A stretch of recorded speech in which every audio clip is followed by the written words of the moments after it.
Good. And I got a little chastised. Oh, well. Addressing hydropower regulatory modernization and the FERC process coordination under the Natural Gas Act. As you know, we've had a series of meetings and hearings on drafts that we want to incorporate into an overall energy bill.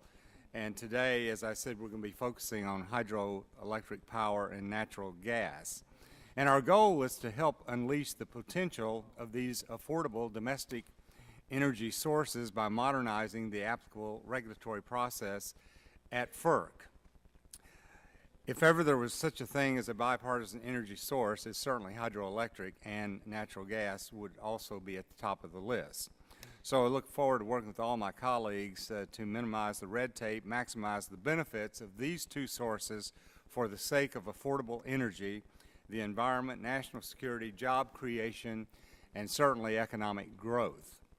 Hydroelectric is a source of clean, reliable, and affordable power, yet the federal process for licensing new capacity or relicensing existing capacity is considerably more cumbersome than for other renewable sources. For example, I've been told that it's not unusual that these hydropower projects, to obtain the permits, sometimes takes, on average, maybe up to 5 years. And I know we're going to hear today about a process that's taken 15, 16 years. But on the other side of the coin, for wind and solar projects, the administration is so focused on moving those that you can get permits in 18 months, and then also you get exemptions from the Migratory Bird Act and also the Eagle Protection Act. So there's a lot of favoritism in those areas. So this discussion draft will establish FERC as the exclusive authority on hydroelectric licensing and includes several provisions to eliminate redundant and unnecessary requirements and put the review process on a reasonable schedule. It also encourages the creation of new hydroelectric power from existing non-powered dams by providing a licensing exemption for qualifying facilities. In all cases, the environmental and safety requirements for these facilities will be maintained. So we're not taking away any power from the agencies that have that responsibility. A few weeks ago, we had a hearing, and I talked about Dire Straits. They had a song, Money for Nothing, Chicks Are Free. Today, we have the words of Woody Guthrie in his song, Roll on Columbia. And it goes like this: and up on the river is the Grand Coulee Dam, the mightiest thing ever built by man. To run these great factories and water the land, it's roll on Columbia, roll on. So we want to help Woody Guthrie keep this water rolling, produce this hydropower. Now, he didn't talk about natural gas, but FERC is also involved in the approval process for interstate natural gas pipelines. And the problems are much the same as with hydroelectric power: a slow and unpredictable approval process that is out of touch with America's energy needs today. This is particularly true of natural gas, given the tremendous increase in domestic output over the last decade. So getting that gas to the power plants and factories and consumers that need it will require new pipelines as well as upgrades of existing pipelines. In fact, this was a major point in the Department of Energy's quadrennial energy review. It was clear that a more streamlined permitting process will help to build these pipelines. So that's our goal. We want an efficient, quick process, but we want to protect the environment and make sure that we provide adequate protections for safety and everything else. So that's what our hearing is about this morning.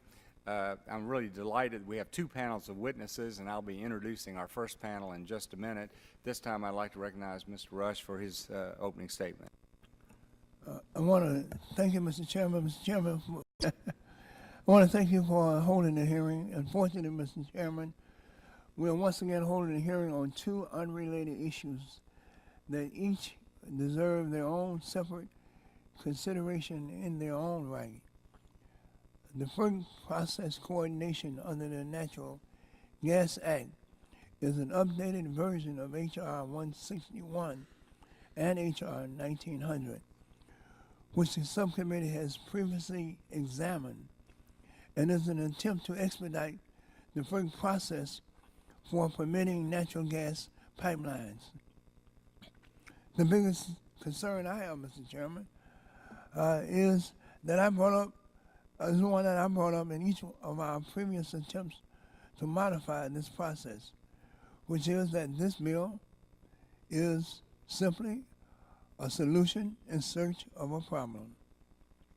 Mr. Chairman, FERC data shows that between 2009 and 2015, over 100 major natural gas pipeline projects were approved, spanning over 3,700 miles in 35 states and with a total capacity of over 45 billion cubic feet per day. Additionally, Mr. Chairman, while the average time from filing to approval was under 10 months, an overwhelming 91% of applications were decided within 12 months. Even the GAO has concluded that FERC's pipeline permitting process is both predictable and consistent, and pipelines are being built in a timely manner. In fact, Mr. Chairman, in testimony from stakeholders ranging from the Interstate Natural Gas Association of America to Dominion Energy, this subcommittee has heard repeatedly that the current permitting process works well, and FERC has done a good job of deciding permits within a reasonable time period. So, Mr. Chairman, the question remains, is there really a problem? As far as the second and unrelated part of this hearing, dealing with the licenses of hydropower, I must say, Mr. Chairman, that this is the first time this subcommittee has even held an oversight hearing on this issue in at least the last 3 Congresses. Since I began as ranking member of the subcommittee in 2001, this is the first time we have even looked at this issue, and today's hearing does not have one single witness from any of the agencies who can testify on the impact that this draft legislation would have on any of the natural resources that the citizens of this nation depend on in our waterways. Mr. Chairman, there's not one single representative from the Department of Interior or Commerce or any of the state agencies who can testify on how this bill might impact our shorelines, our rivers, or our streams in regards to protecting the general public interest outside of the narrow consideration of providing hydropower. Mr. Chairman, there's not a single witness on either panel who can provide this subcommittee with expert testimony on how taking authority away from other agencies and consolidating power and decision-making authority solely within FERC might impact the public interest in matters regarding environmental protection or families visiting a lake having a sufficient access to boat, fish, hike, or swim. Mr. Chairman, before we make it easier for private companies to take control of the use of the waters belonging to the people of this great nation, we should at least hear from the experts within those agencies that are responsible for protecting those interests. Thank you, Mr. Chairman. I'll yield back my time. Gentleman yields back. Mr. Upton is not here this morning. Is there anyone on our side of the aisle who would like to make a statement? If not, then at this time I recognize the ranking member, Mr. Pallone of New Jersey, for 5 minutes. Thank you, Mr. Chairman. As I've said before, the reality of the energy picture in the United States is changing rapidly. As the Committee of Jurisdiction over National Energy Policy, it's eminently reasonable and appropriate for the committee to look closely at our new energy reality. So much has changed since the House last considered an energy bill, and it's our responsibility to carefully consider proposals to help us develop the energy policies of the future. 2 weeks ago, I expressed concern cramming two completely unrelated subjects into a single two-panel hearing. And again, we're here examining two subjects, natural gas pipeline permitting and hydroelectric licensing, that are important and warrant not only separate legislative hearings, but they also should be preceded by thorough oversight. It's been years, and in the case of hydroelectric licensing, an entire decade, since this committee has conducted oversight of either of the programs that these drafts aim to reconfigure. From my perspective, this committee should not be writing legislative solutions before members have a chance to examine the state of play or even confirm that a problem actually exists. While hydroelectric power can be an important source of no-emission baseload generation, it also potentially poses major harm to fish and wildlife populations, water quality, and other important resources. Hydroelectric power depends on rivers for fuel, and those rivers belong to all Americans, not just those who sell or buy the power generated from it. The Federal Power Act requires FERC to balance those competing interests in issuing a license because no one use of a river for power, drinking water, irrigation, recreation, or other use should automatically take precedence. For instance, if the license might impact a protected resource, such as a wild and scenic river, a national wildlife refuge, or a national park, then the appropriate federal agency responsible for that resource can put conditions on the license to ensure that the resource is protected. Unfortunately, the draft proposal before us completely throws out decades of policy and case law in one fell swoop. There's nothing subtle about the draft's changes. It undermines the key provisions of current law that exist to conserve our natural resources and protected areas and ensure a balanced approach to the use of our nation's rivers. This legislation will only result in greater confusion, time-consuming litigation, and exacerbated and unnecessary delays of hydropower licenses. So I sincerely hope the majority will consider holding proper oversight hearings to inform members and help facilitate constructive discussions on hydropower reform. With regard to the other issue, the natural gas pipeline setting legislation, like the previous iterations of this bill, the draft is yet another solution in search of a problem. According to FERC, more than 91% of pipeline applications are reviewed within 1 year. I think that's pretty remarkable. And GAO concluded that the current FERC pipeline permitting process is predictable, consistent, and actually gets pipelines built. We've even heard pipeline companies testify that the process is generally very good. So this legislation, in my opinion, is unnecessary and would disrupt a perfectly functioning permitting process. Instead, it imposes a laundry list of prescriptive, duplicative, and potentially harmful requirements on FERC and every agency involved in the permitting process. This would only slow down rather than speed up the approval of interstate natural gas pipelines.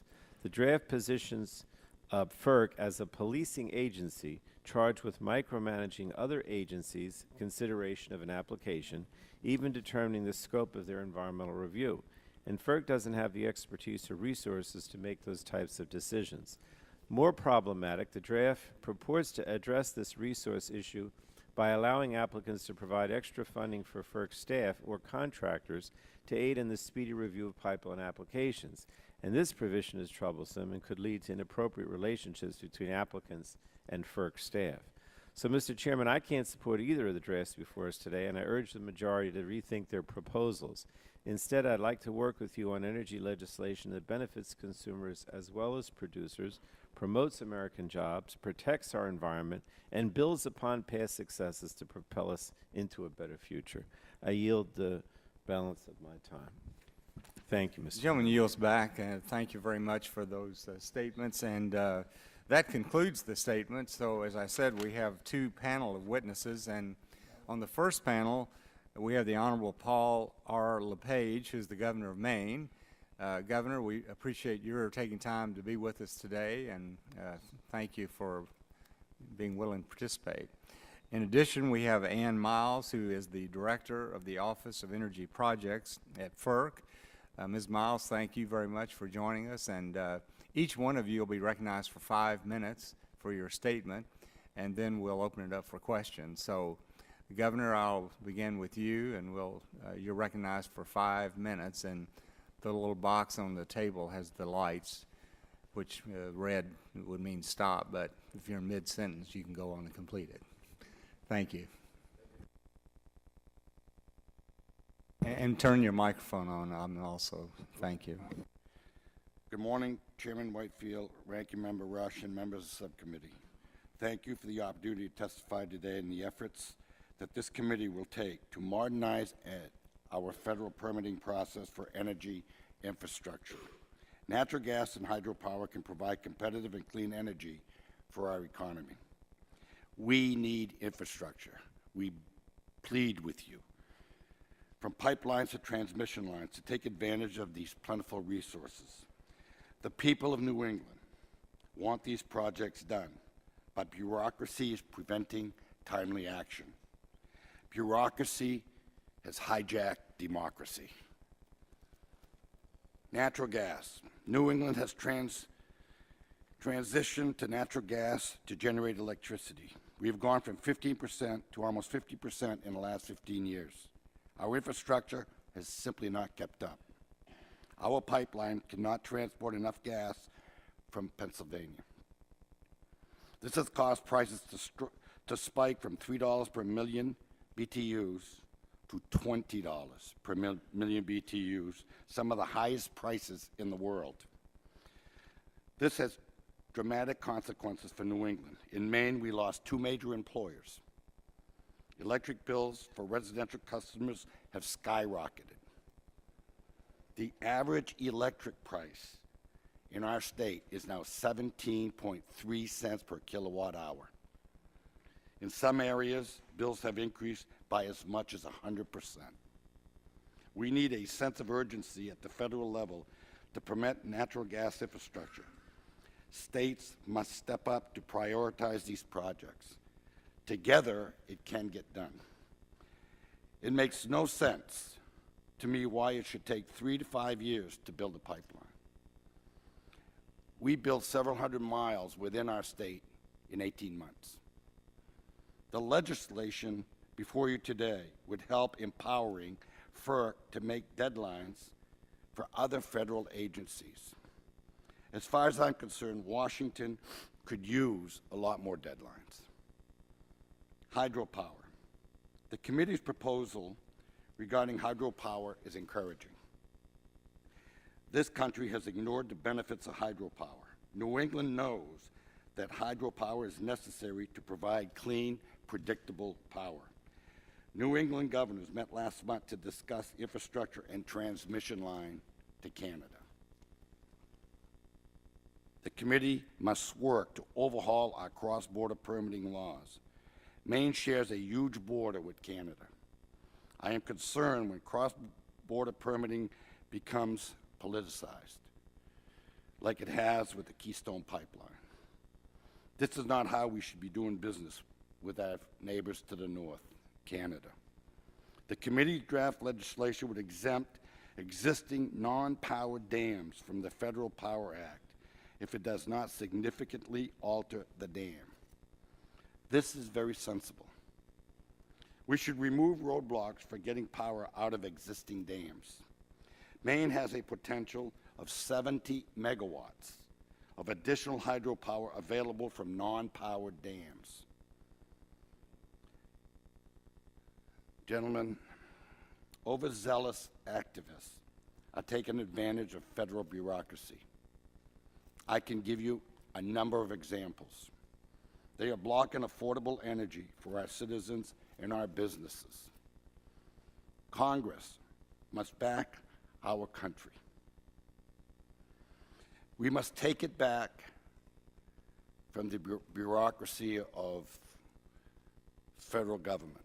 I often say, you've heard the saying, too big to fail? Well, I say Washington is getting too big to work. Congress must act, and I thank you for your time. Governor, thank you very much for that statement, and This time, Ms. Miles, you're recognized for 5 minutes for your opening statement. Thank you. Chairman Whitfield, Ranking Member Rush, and members of the subcommittee. My name is Ann Miles, and I'm the Director of the Office of Energy Projects at the Federal Energy Regulatory Commission. The Commission is responsible for siting infrastructure for non-federal hydropower projects, interstate natural gas pipelines and storage facilities, and liquefied natural gas terminals. I appreciate the opportunity to appear before you to comment on the discussion drafts. As a member of the Commission's staff, the views I express in this testimony are my own and not those of the Commission or any individual commissioner. I will first comment on the discussion draft addressing hydropower. It has the important goals of improving transparency, accountability, and timely decision-making.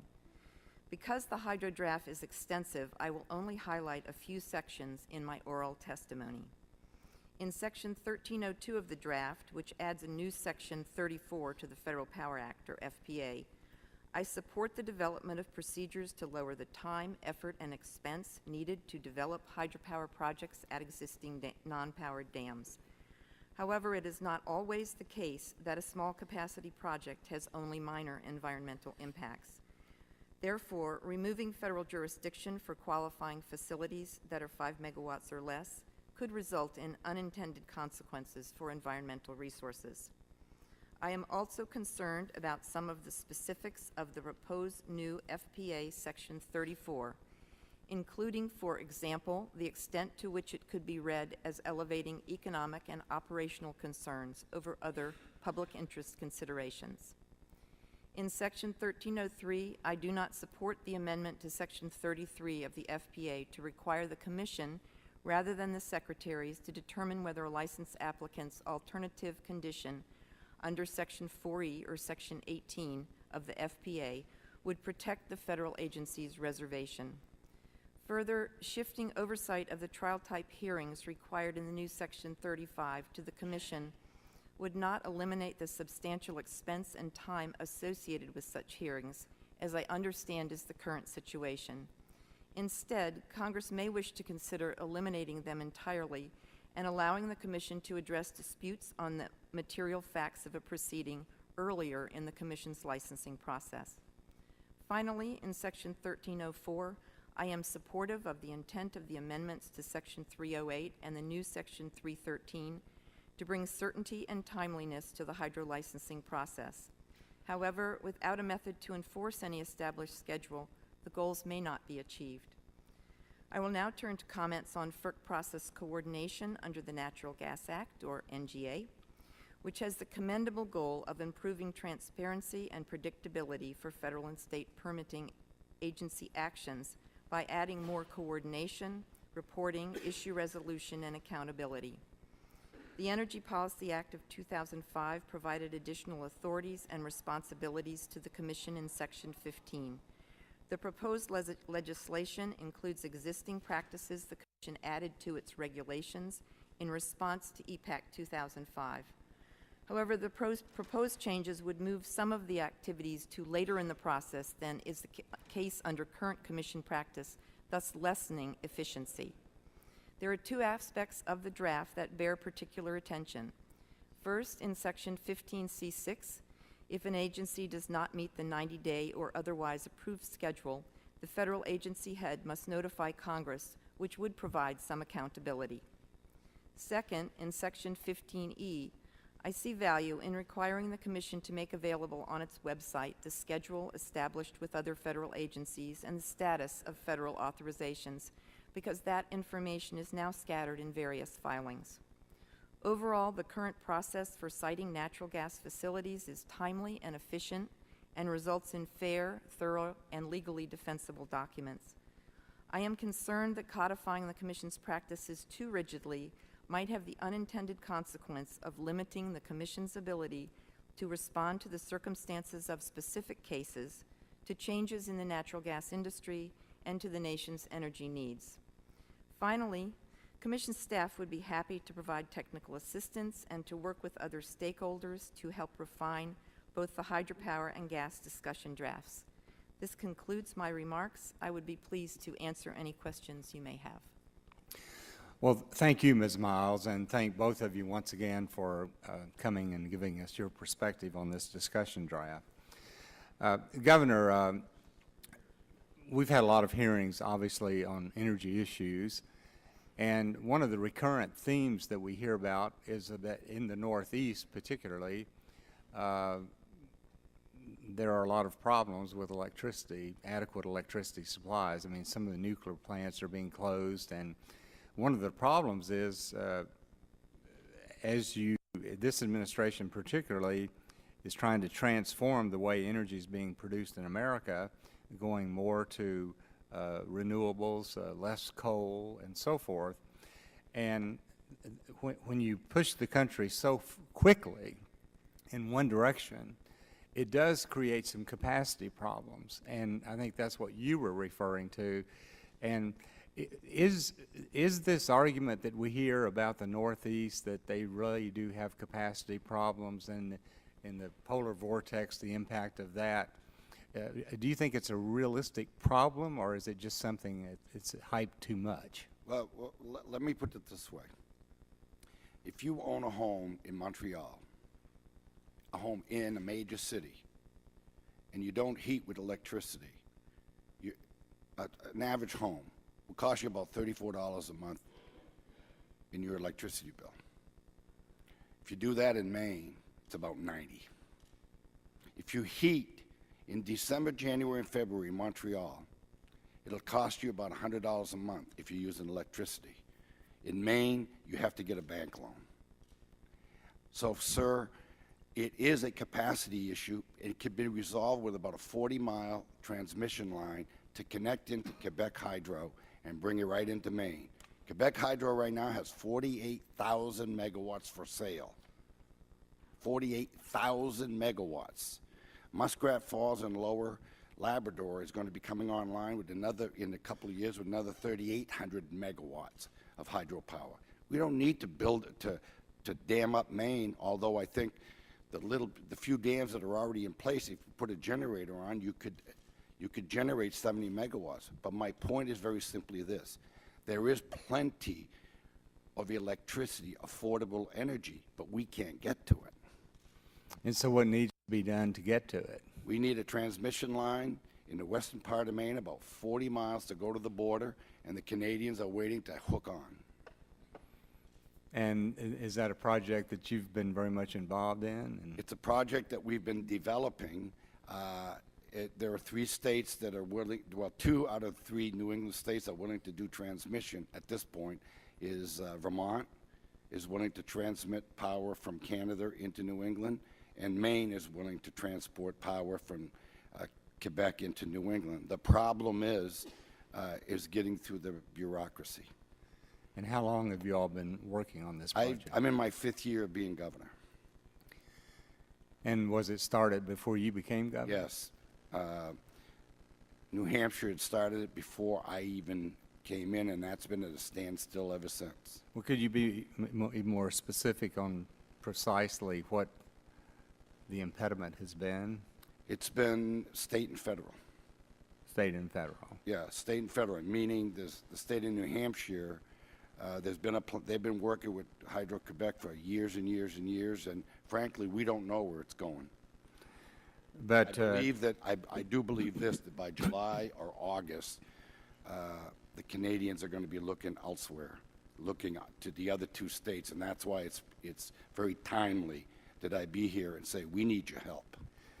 But you and your legal authorities have looked at this draft, and you do support this particular draft Yes. that we have before you? Absolutely. We believe that it's very, very important. For instance, there are several projects being proposed to bring natural gas from, let's say, Pennsylvania to Drake, Massachusetts. We have the infrastructure in the ground in Maine. We've put in several $100 million worth of pipeline in the roads of Maine, but we have empty pipes because we can't connect to the source. And so we need the resource to come to at least Massachusetts, and 4 of the New England states are working together to try to make that happen. Yeah. Well, you know, we're not trying to upset the apple cart with this discussion. We've heard from so many different interests that there are some significant problems. And Ms. Miles, I appreciate your testimony. There are certain parts of this bill that you think are reasonable. There are other parts that you're willing to work with us on. But, you know, it's not only FERC, but we're talking about the Corps of Engineers, the Department of the Interior, Bureau of Land Management, Fish and Wildlife Service. We've got all these federal agencies that have a part in this. And if they drag their feet, there's really not a lot that can be done about it. So we look forward to working with you both and others in trying to simply have a more balanced approach to help solve some of these capacity problems that we face. This time I recognize the gentleman from Illinois, Mr. Rush, for 5 minutes. I want to thank you, Mr. Mr. Chairman. Director Miles, are there any instances of a natural gas permitting application being delayed because an applicant has not submitted all of the necessary information? And if so, how would this legislation expedite the process in those cases where agencies are not provided with timely and complete information necessary to perform congressionally mandated project reviews? And what recommendations would you make to help address this particular issue? Congressman Rush, I believe FERC has a very structured, efficient process for addressing natural gas pipeline projects. It consists of the first stage where the applicant will actually investigate whether there is a need in the area to transport gas. And then we encourage all of our applicants who are with major pipelines to enter into what we call pre-filing. That was established quite a while ago, and we have found some more significant rules around it came in 2005. Anyway, during that period of time, we work with all stakeholders who have an interest in the pipeline. We work with all agencies who have responsibilities for issuing permits. And the goal of that pre-filing is to figure out what the issues are and what information is needed for not only FERC staff, but the other agencies to address do their environmental reviews of siting such a pipeline. Most applicants are very accommodating, and they are interested in providing us with the information that is required in all of our resource reports. If perchance we don't have it at the time the application is filed, then we will ask further for it.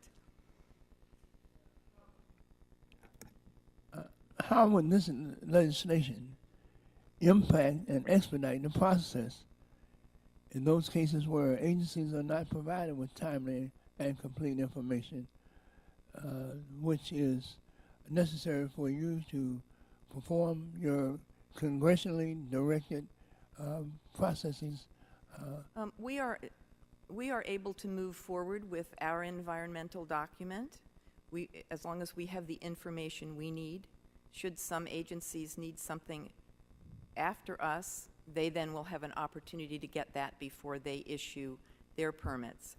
As far as the legislation goes, the one thing that seems to be in the gas legislation is that the head of the agency would report to Congress if there is any delay. Have you had any complaints, extraordinary complaints from applicants about the time that it takes you to approve an application? As I said in my testimony, we are issuing the majority of our findings in the natural gas facilities with about 92% within 1 year. There are a few more complex projects that are more contentious where it may take slightly longer. And we do hear sometimes if it takes a bit longer than that. Would you characterize the purpose of this hearing is to deal with the 8% that is not granted approval. It seems to me like you granted 90. If you granted 92%, then maybe we have in this subcommittee, maybe we have finally come up with the problem. And the purpose of this subcommittee is to find out what's happening with the 8% that are not approved, and because 92% of all the applicants are approved within a timely manner. So maybe we're concerned about the 8%, Mr. Chairman. But, Mr. Chairman, I yield back the balance of my time.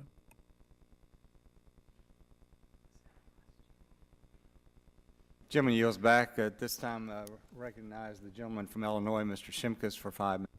Thank you very much. Governor, welcome.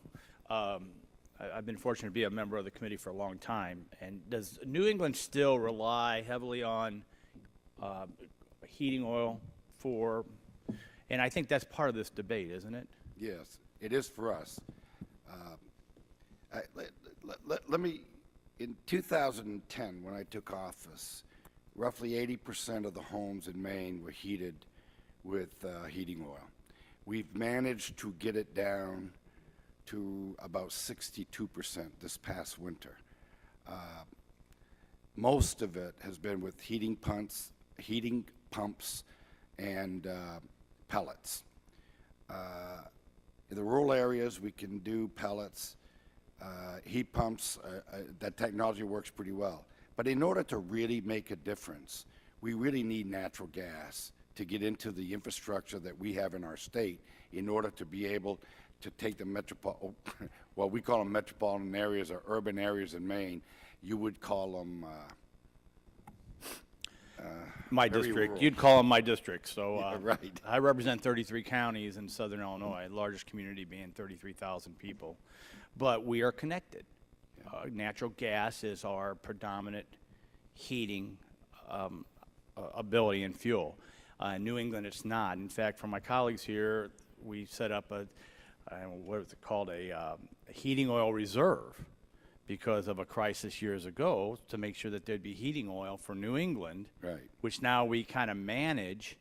So I would hope just as a national policy that we would help move natural gas to New England. I would certainly encourage Congress to look at this. In 2014, the state of Maine paid a premium of $2 billion. 1.3 million people paid a premium of $2 billion because of spikes and the high cost of energy in the winter months. This past winter, while it was severe winter, we got a break. We only paid a little over $1 billion premium. So, and Maine is not a wealthy state. The per capita income just broke $41,000. So we're putting an inordinate amount of pressure on Maine families, and we could do so much better. And I think in New England, there are some small hydro, I'm talking about New England as a whole, as a region. And I'm told there's some concern of the possible inability to relicense some small hydro in New England as a whole, which would increase the challenges, would it not? Absolutely. We have, like I said earlier, we have small dams that if we could put power on them, we could generate 70 megawatts, which doesn't sound like a lot in Washington, but in Maine, that's a lot of power. Right. Ms. Miles, thank you for your testimony. I was talking to the staff, and we get actually government employees here many, many times. I don't think I've sat through one that has been so specific and so precise on what you like and what you dislike. So I find that very refreshing, and I appreciate that. So I want to address one of the ones that you addressed, your opposition to amending Section 33. I think that's on page 16 of the testimony. And the concern is we've had Commissioner Mueller here a couple times where he specifically stated that what we're trying to address would be very, very helpful, which would seem to be contradictory to what you have stated. He is quoted, if Congress chooses to address the situation, changes in various statutes could require that resource agencies meet certain deadlines in their statutory role in reviewing such products. Another approach would be to provide the Commission with the authority to rule on whether the conditions that resource agencies submit appropriately balance the benefits and costs that these projects provide. Again, this would require significant change in the various environmental laws for the relevant resource agencies. Can you comment on that? Yes, I think there's a little bit of an innuendo. Shared decision-making is absolutely one of the biggest challenges for licensing hydropower projects. That's the way Congress established the statutes, and we've worked many years to try to, through regulation and through some statute, get us all working in the same direction and in a timely, obviously we all would like a very efficient, timely, low-cost process for hydropower. As I understood the Section 33 change, it was a very specific part that was put into the regulations and into the statute that allowed the agencies, allowed applicants to come up with an alternative, and then the agencies to address that through trial-type hearings and through alternative conditions. What I'm trying to say is I believe the agencies need to give us what their bottom line condition is that they believe is needed to protect their reservation. That's what their mandate is under their statute. If Congress were to choose to then, once the Commission had all those, to say that it's the Commission's responsibility to do a more balanced look across those, then I believe that, I can't speak for Commissioner Moeller, but I think that's a bit of a distinction. Gentleman's time has expired. At this time, I recognize the gentleman from California, Mr. McNerney, for 5 minutes. Well, thank you, Mr. Chairman. Thank you, Governor and Ms. Miles, for coming and testifying this morning. I think the intent of the bill sounds good, streamlining permitting so that we have things operating in parallel instead of in series. We want an efficient process, but I'm not sure that we're heading down the right path in order to achieve that goal. Regarding the pipeline question, my estimate is it might actually make things worse. For example, FERC data shows that the average time for filing to approval is under 10 months, and the FERC decides 91% of certificate applicants within 12 months. So are we actually going to make things better by enacting this kind of rule? Ms. Miles, what, if any, are the potential benefits of simply mandating pre-filing, trying to bring federal agencies to the table sooner on every permit?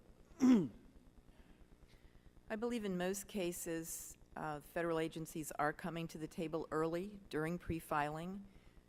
Two-thirds, approximately. Pardon me? Two-thirds? I don't have a specific number on that.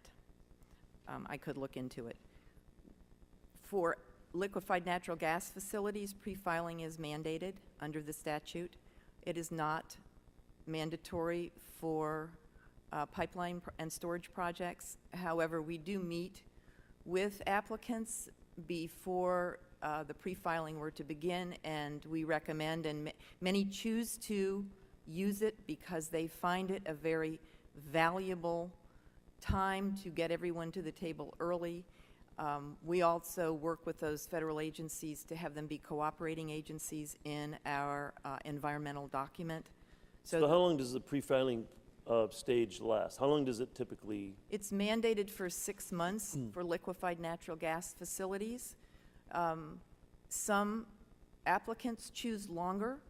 The real goal of pre-filing is at the time the application is filed, all Right. the information is available for FERC and other agencies who have permits to issue to be able to do their environmental documents and move toward issuing their permits. So some companies will choose to stay in pre-filing a little longer to make sure that that the information is going to be available. So pre-filing takes as long as the applicant wants it to take. Yes. In your experience, what are some of the reasons other permitting agencies don't always respond in a timely manner? Are you speaking particularly about natural gas? Correct.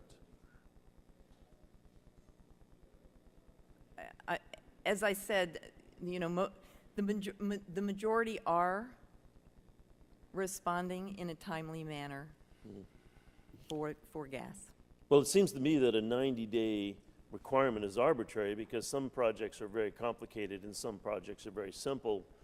Simply saying that we have to have everyone meet a 90-day, all the agencies meet a 90-day requirement may actually tie their hands and force them to say no on applicants where they actually would have had more time, they could have approved it. Is that an assessment? Is that a correct assessment? That could be. My understanding is that also it could be 90 days or a schedule that is negotiated with the other agency. So it might be more reasonable to have a negotiated timeline for every application rather than just saying 90 days for every application. It could be.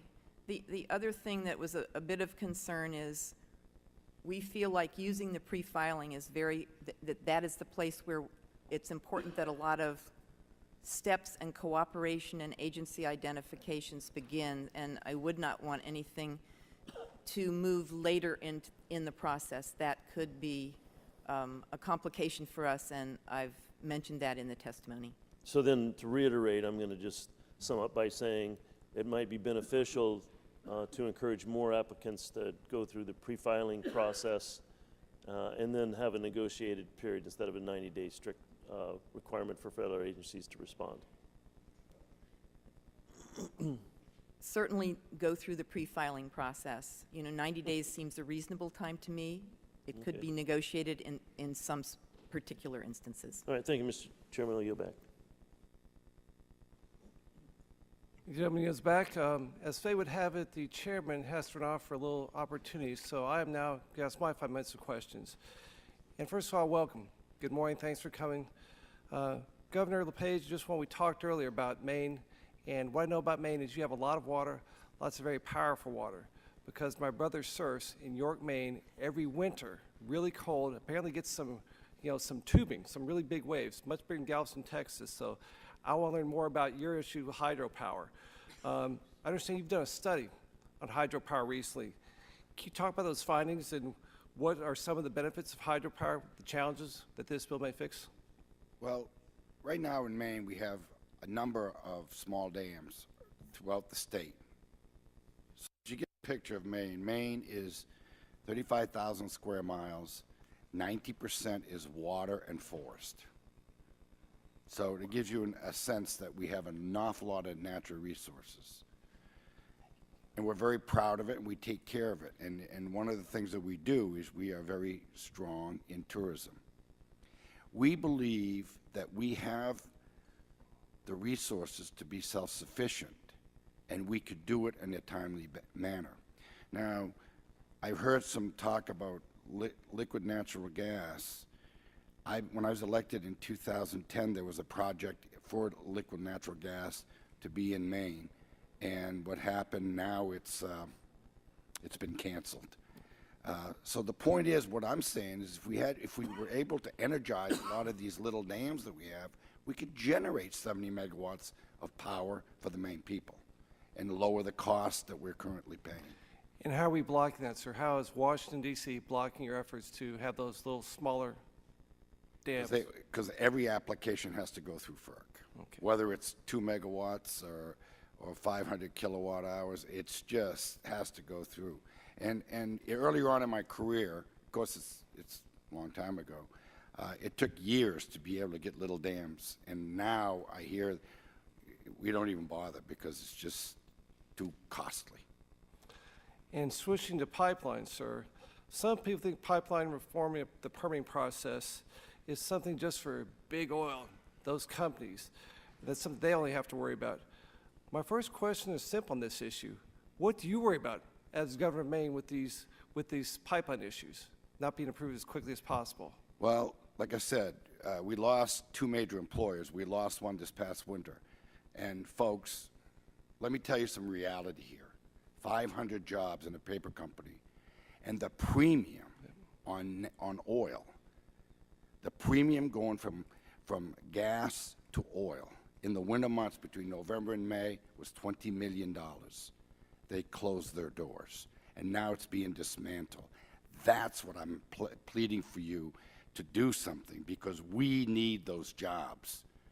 Now, I spoke to the chairman of Airbus a couple of years ago, and this is what he told me. Governor, what's the cost of your energy? I said, we're the cheapest in New England. He said, well, how do you compare with Alabama?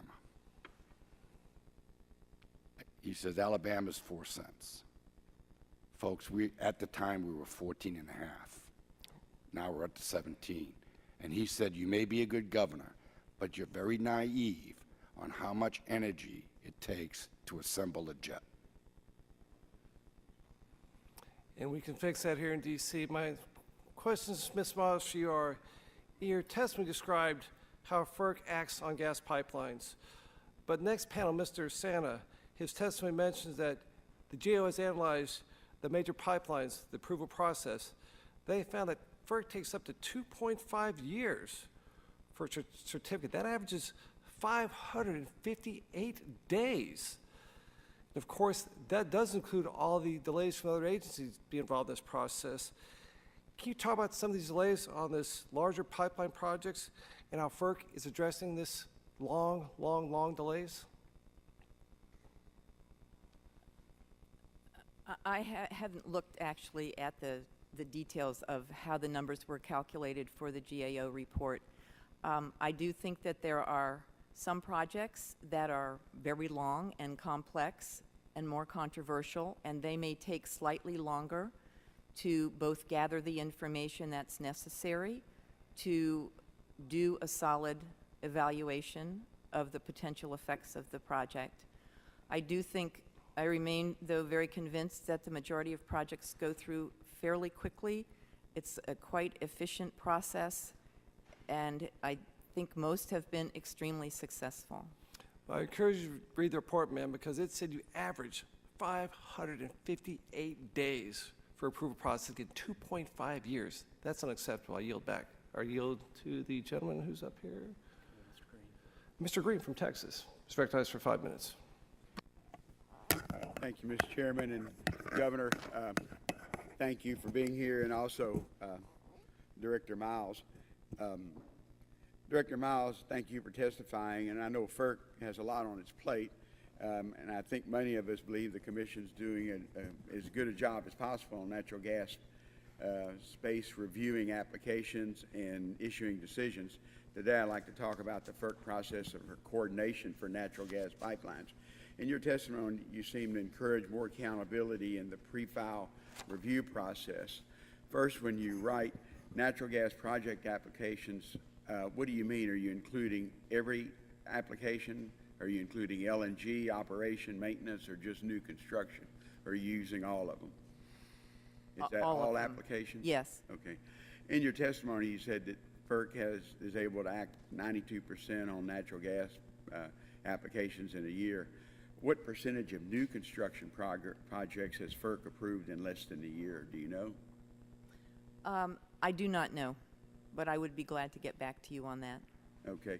I know for an LNG import facility now, we used to try and export, but now we're big on importing. I know FERC just approved one for Corpus Christi just in the last few days, and I appreciate that. But I know it takes typically about 18 months for an LNG import facility. And that's not even considered what Department of Energy needs to do with although in the case of Corpus Christi, Department of Energy moved very quickly on it. Can you explain what type of projects that are included in the other 8% of that 92% and what makes these projects different? I would think it is the larger projects that have more issues. It sometimes can be the need to gather further information from the company so that we're clear that we understand exactly what the potential effects are and we can analyze that. And some of those issues I know I've heard in earlier questions, are these issues with other federal agencies or issues with state level agencies having to respond or not responding timely for FERC to FERC? I would think most of those are actually FERC trying to gather the information that it needs. We are typically cooperating with other federal agencies and state agencies who have federal authorizations. We will also work with them to review our documents. In our opinion, that is the best way to efficiently operate, is to have all federal agencies reviewing at the same time. Okay. Do you think that there ought to be some time limits on federal agencies, or if you have a problem with sometimes them working with you? And I'm talking about both the pre-review or the pre-filing review or during the process. Do you think there needs to be some time limits on these other agencies responding to FERC's offer of your offer to them? I know right now you can't tell an agency, Fish and Game or anyone else, what to do, but do you think there'd be some good idea to have some time limits on them? Do you mean for being a cooperating agency? cooperating. Choosing to be a cooperating agency? I think it can't hurt. Okay. I know the staff invites these other agencies to participate in the NEPA process. What type of response time from the agencies and after receiving this information? Do you have that? Any amount of that? I don't have that, but I would be glad to get back with you on it. And what if they just don't respond? Well, at that point, then they would not be a cooperating agency Okay. with us. So could they hold up a permit from, say, for example, a transmission line from Canada, although I know that's a State Department issue, but they could hold up a pipeline coming across Massachusetts? We can proceed without the federal agency being a part, and then they would need to do their responsibilities under their own volition. And it could occur after the certificate is issued. Okay. But until they participate, we're not going to get the natural gas to Maine. Okay. Governor, I want to thank you for being here. I know the frustration, and believe me, I'm from Texas. I'd love to send you some natural gas, but we do have some pipelines that go to the Northeast, but they have a lot of customers already. And I think the closest natural gas you'll get is from my friends in Pennsylvania. But we'd sure like to get there because, again, you shouldn't have to have a paper mill shut down. I have to admit, I had 2 paper mills over the last 30 years shut down in my district, and it wasn't because of the high price of electricity. I've had 3 since I've been governor. Yeah. So, Mr. Chairman, I know I'm out of time, but thank you. This time I recognize the gentleman from Pennsylvania, Mr. Pitts, for 5 minutes. Thank you, Mr. Chairman. Director Miles, I come from a position on this committee as a member who is currently dealing with the issue of permitting a 42-inch natural gas pipeline, currently in the application review stage. And my district in Pennsylvania is home to some of the most pristine farmland, conservation space in the country, and my constituencies basically run the gamut of issues relating to the proposed pipeline from eminent domain to Indian burial grounds. But one issue that keeps coming up is that of pipeline safety. As noted in your written testimony, FERC plays an inspection role during pipeline construction, but the Department of Transportation has jurisdiction to establish pipeline safety regs for operating lines. So my question is, can you tell us about the coordination you engage in with DOT to ensure that pipelines will meet their regulations and ensure that nothing falls through the cracks as jurisdiction transitions from FERC to another agency? Yeah, as you state, the Department of Transportation sets the standards, and when we review the applications, we are checking to make sure that they meet those, and any analysis that needs to be done, we will do that, looking at volumes of flow and safety aspects of that. We do work with the pipeline and with PHMSA regularly, coordinate with them on making sure we are clear on their standards and that they are addressed through our evaluation. One issue of concern to some of my constituents is the independence of FERC. Some perceive FERC as being captured by the industries it deals with rubber stamp, if you will, and they point to statistics that reveal that virtually all of the applications that run the entirety of the FERC process are approved. Can you please speak to that concern? Well, I would say that many applications that come before us that we are looking at during the pre-filing period change dramatically through alternative routes, alternative systems, before we get to the point where the Commission makes a decision on the appropriate project, whether to go forward with it, and if so, what conditions to include in it. So the Commission takes into account and listens very carefully to comments from the public, from Indian tribes, from other state and federal agencies. Those are taken into account in trying to work through, you know, what is the appropriate, looking at all the both engineering and environmental consequences of a project. In your written testimony, you stated that the discussion drafts addressing FERC process coordination has commendable goals, improving transparency, predictability of the agency actions in particular. My question is, might these transparency efforts in the bill help alleviate concerns that FERC is a rubber stamp for the industry? Anytime, I believe we're quite transparent already, but anytime we could add something to improve on that, we are most willing to. I think one of the things that this bill does is to make available on a website at the Commission the established schedules and expected completion dates and that type of information that many may be aware of. Now, some outside groups have urged my constituents to work outside the FERC process to oppose pipeline construction, given their perception of FERC's independence. And oftentimes these groups advocate a turn to politics. My question is, can you please tell me how my constituents can best have their voices heard during the permitting process? Yes, I certainly would hope that they would attend our scoping meetings. I would hope that they would file written comments also so that we clearly understand what their issues and concerns are. I would also ask them to subscribe through our electronic system to the project that they are concerned about, and they can keep up with what's going on with it every day. I would ensure them that Commission staff is looking very carefully at everything as we go through the analysis, and that the Commission in the end, when it makes its decision, will look at the entire record that's been developed for that project. Thank you. My time's expired. Gentleman's time has expired. At this time, I recognize the gentleman from New Jersey, Mr. Pallone, for 5 minutes. Thank you, Mr. Chairman. My questions are of Ms. Miles. First on hydropower. Does FERC have a statutory mandate to protect water quality?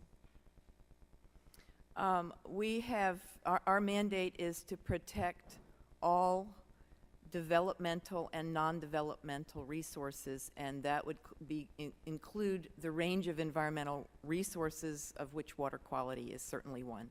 And how about statutory mandate to protect access to public lands?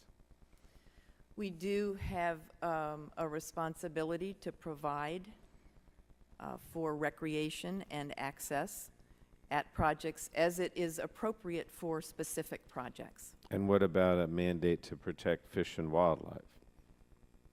Yes, that is also a part of our comprehensive development and need to take into consideration all environmental and non-environmental resources. I mean, my concern is that the discussion draft appears to grant FERC near exclusive statutory authority to enforce state and federal mandates under the Clean Water Act, the Endangered Species Act, and agency organic acts. And even though you say you have some authority, you know, my concern is that that's not your primary authority. Is FERC seeking this authority at the expense of states and the Departments of the Interior, Commerce, and Agriculture, respectively? I mean, obviously they have authority over these same things that I've asked about. Are you actually seeking this authority at their expense?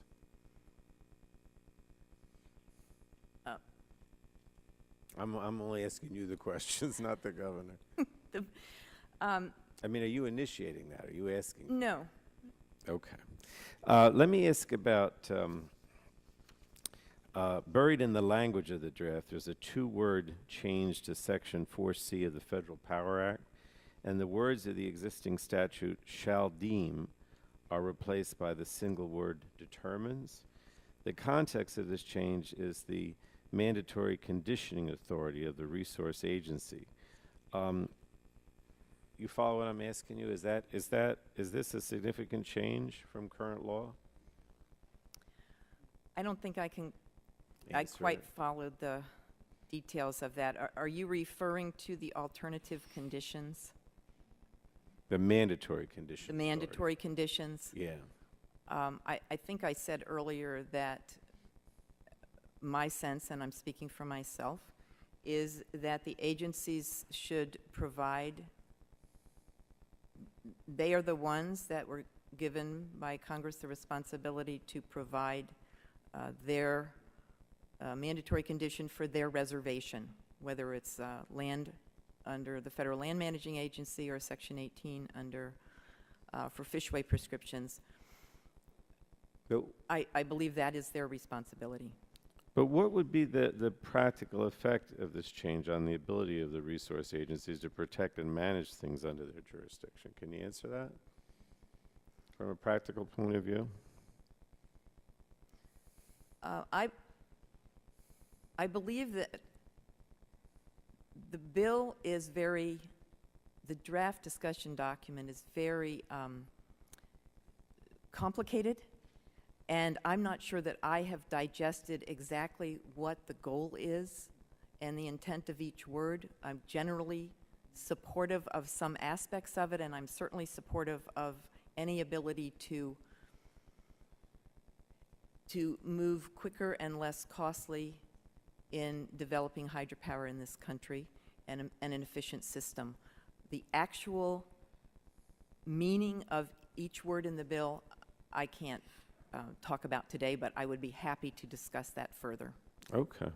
Let me just ask you a question about the natural gas pipeline regulation. My colleagues have said that we need the deadlines in this bill to hold federal agencies accountable and ensure that they don't just sit on applications.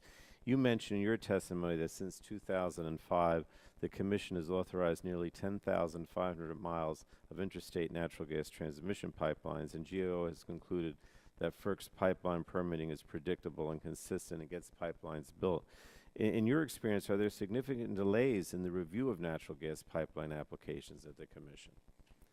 I think the majority of pipeline applications are moving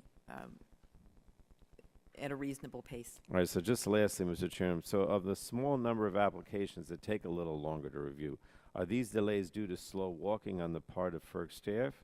I would assume that more complex applications would and should take longer to review. So what's the reason for those that are not?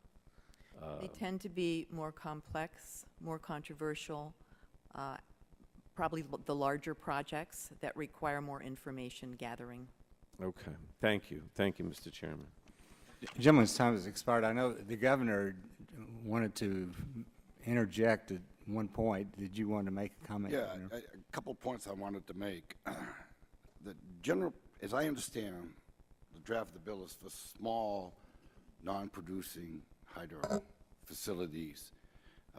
It's not for large project. It's for small little dams that are not being produced, you know, the less a megawatt to maybe 3 to 4 megawatts, which is really not it's not a real problem in our state. Believe me, there's so many that would just jump at doing that opportunity. And I don't believe it has a massive impact, any impact to the state, to the federal government. The only ones that are concerned about it are the people here in Washington, not the people in Maine. People in Maine see that as an extra few megawatts of power. So I don't see the impact. But I will say this, to go to your point about do other agencies have an impact, I will give you a real example. We have in Maine the Canadian Link. The Canadian Link is called Canadian Link because it's primarily in the real northern reaches of Quebec. The very southern border might cross over into Maine because we have a little, you know, a top on the state of Maine. It took 7 years because in the United States, it is an endangered species, but it's not native to the United States. But it took 7 years to get an incidental taking permit, which was, we just got a year ago. My predecessor put it in several years ago, and U.S. Fish and Wildlife just sat on it for several years. And so my point is, the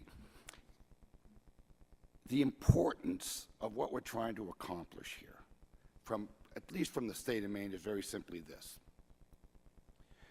You have rules, no problem. We have no problem with that.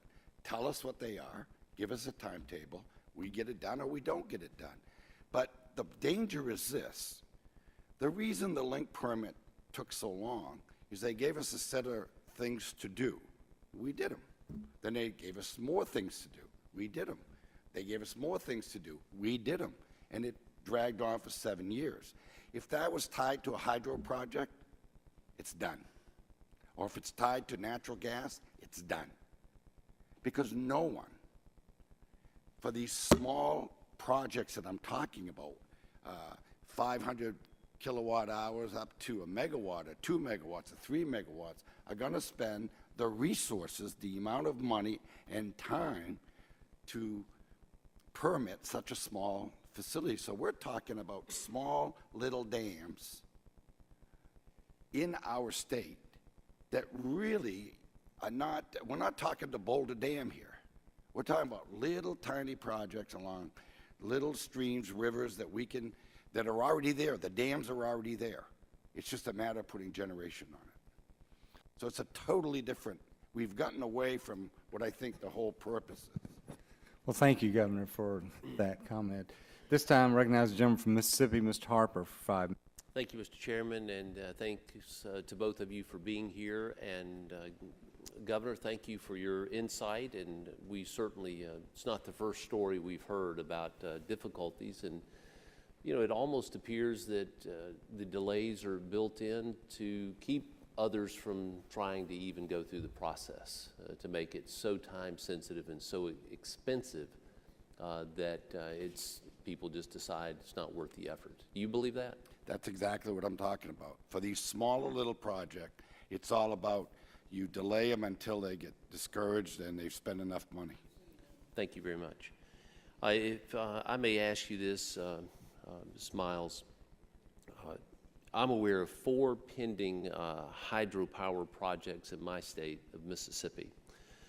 These proposed projects are below dams that already exist. There would be no new dam or impoundment. And the projects propose to make beneficial use of the water resources to generate clean electricity.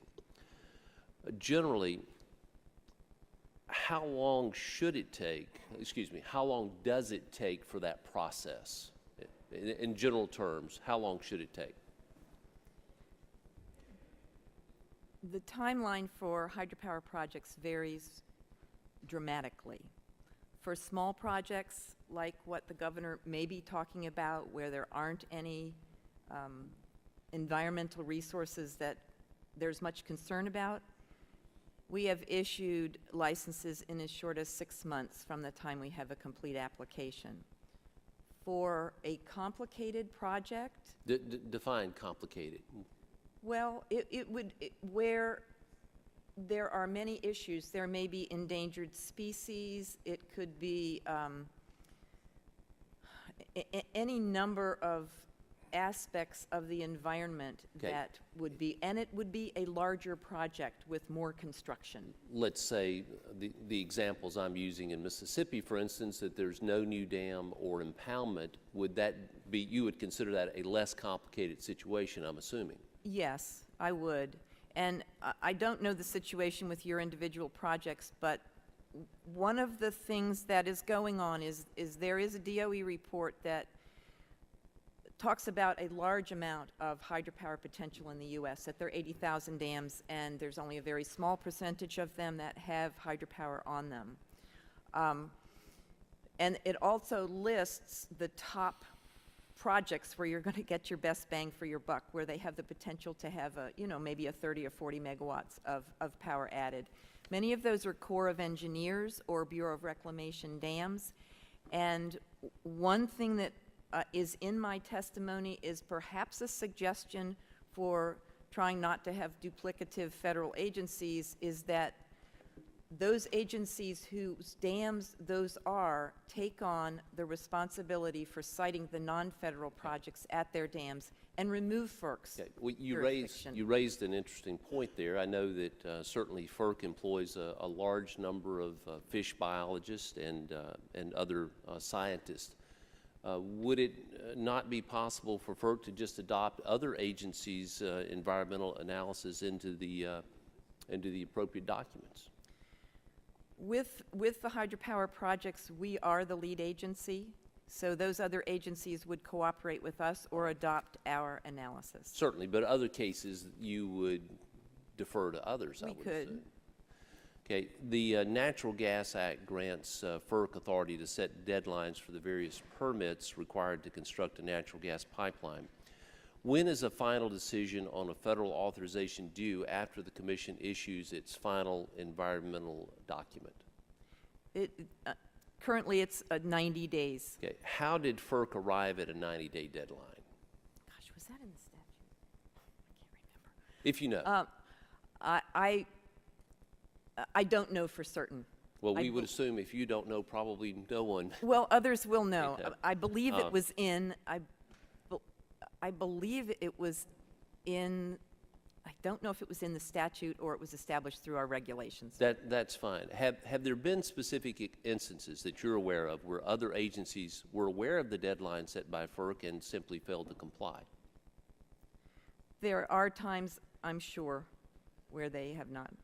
Do you know how long that some agency have failed to meet deadlines set by FERC? I do not. Could you obtain that information to us if I it's am not. available?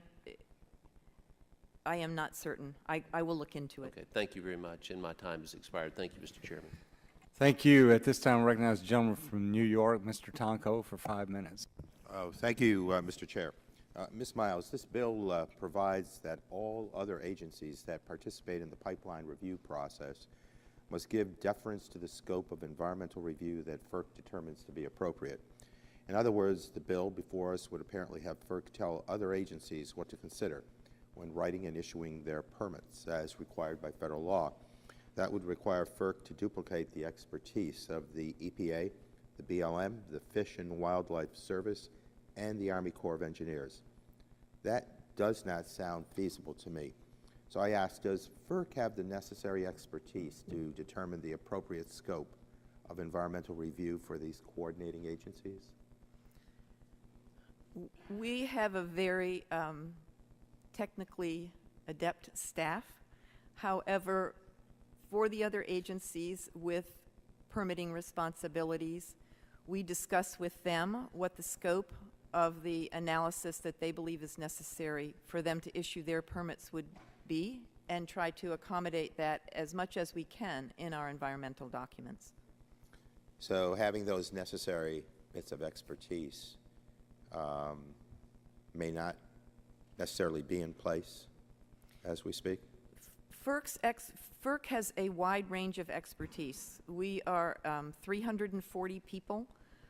We are made up of scientists who cover all the resource areas that come before us in analyzing projects, as well as engineers who can do that analysis. So I feel very comfortable with our technical expertise. I do believe the other agencies have responsibilities under their mandates, and what we do is to try to work with them, understanding what each other's goals are. And further, does FERC have the resources to carry out the requirements of this provision? Currently, we have the resources we need to do our work. If we are given significant extra responsibilities, we would need to examine whether we do. Thank you. And finally, as you mentioned in your testimony, and I quote, "Commission staff gives deference to these agencies' opinion of the scope of environmental review needed to satisfy their NEPA obligations, as they are best equipped to determine what information satisfies their statutory mandates, and I close quote. So the language of this scoping provision would effectively reverse the current coordinating practice at FERC, would it not? Yes, we do have some concern that it has more of a oversight responsibility than we have right now, with more of a cooperative relationship. All right, and then would this provision improve or expedite, in your opinion, the current pipeline permitting process existing at FERC? My concern is, as I have said in my testimony, is that it moves some aspects of what we do now under our regulations later in the process, and I don't believe that is valuable. I believe it needs to be done early in the process. And there are a few other things. Okay, there are a number of gas pipeline projects underway in my home state of New York. Some of these are multi-state pipelines, some are expansion projects. We consume a lot of gas in New York and in other states in the Northeast, so I believe we need additional infrastructure to ensure reliable service for gas customers. Of course, as with any large infrastructure project, there is opposition, some absolute and firm, some can be satisfied with alterations to a given project to address specific concerns or problems. But that takes time. The public is often less organized and slower to the table than industry, perhaps with less resources. And states and local communities have concerns and want to participate. That, again, takes time. My understanding is that most of these applications, when they are complete, are approved within a year or two. Is that correct? Yes. Okay, so frankly, that seems to be very reasonable. In fact, some of my constituents would probably want more time for deliberation in this process. I'm concerned that shortening this process further could lead to compromises in safety, in fewer environmental benefits, and in more resistance to these projects by the public and local communities. Is this process indeed too long? The current process, as I've said, is, according to our statistics, we're doing the majority of the projects within 1 year, which seems a reasonable period of time. And do we not need to provide sufficient time for the public to weigh in on projects that will operate for what could be decades? Yes, it is very important, and it is built into the process that the public has adequate opportunity to participate. With that, I thank you very much. My time is... Time has expired. Thank you very much. This time, Chair recognizes the gentleman from West Virginia, Mr. McKinley, 5 minutes. Thank you, Mr. Chairman. I gather that the genesis of this legislation and this hearing are all about grid reliability. We've had numbers of meetings here and hearings about grid reliability, and this is one way to do it, either hydro or gas, to be able to expedite that. There's a study I know done by the University of Minnesota that talks about the concern for grid reliability, because they say in the Midwest, annually we have about 92 minutes per year that we lose power. And you in the Northeast and in New England, the average is 214 minutes are lost annually. As compared to Japan, Japan only has 4 minutes a year in grid reliability. So my concern is, with a lot of these regulations that are being imposed on us, is that things like the EIA has come out and said that if we continue on with this, we're going to lose 25% of our coal-fired generating capacity within the next couple of years. We've got the PJM came out with a report in 2014, said after the polar vortex that we came within 500 megawatts for 5 minutes, 700 megawatts for an hour, that we came that close to having a massive power shortage in America. And that complements what FERC's Commissioner Moeller came out and he said that we better be concerned about this, because we're going to have more blackouts, rolling brownouts in the Midwest by 2017 if we don't do something. So my question to you, Ms. Mills, is, and thank you, you've been with the FERC now for 30 years. I understand you joined in 1985. So you've seen quite a change, perhaps, within the group. Do you think that there is a real grasp of this situation, of where we could be faced with brownouts? Do you think, was Moeller correct that we should be concerned about this by the next 2 years? If we continue with these regulations, that we're going to have shortages? I can't speak to reliability issues. That's not a part of my purview. I can speak to the issues that are here on the bills that are before us today, and that my office does, which with making sure that we do the best we can under the statutes that we have to provide a process that's as efficient and provides opportunity for everyone to comment and to address the issues. Do you think, under your purview, are you concerned about brownouts? As I said, that's not a part of my responsibility. So you have no opinion at all on whether or not brownouts could occur in this country? My responsibility. Okay, I guess that's it may or may not be under your control, but our concern is we're building back on this grid reliability that we've had so many hearings about. This is a positive aspect coming out of this legislation, that we're going to be able to provide more. If coal is going to be diminished in its use, at least we ought to be able to come back with hydro and gas. And when we've had roundtable meetings back in northern West Virginia, that's the biggest concern we hear from the drillers. They can't get their gas to market. So I'm hoping that this legislation can be advanced, and so that we can get the power to the Northeast.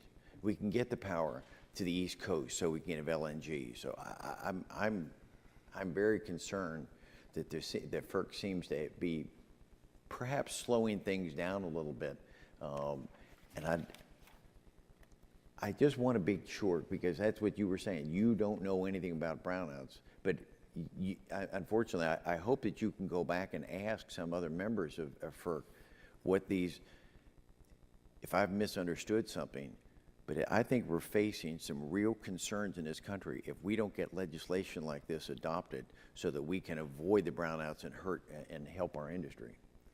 I want to make clear that I believe that good parts of these legislation that are going toward the intent of making sure that the FERC process is efficient and timely are important.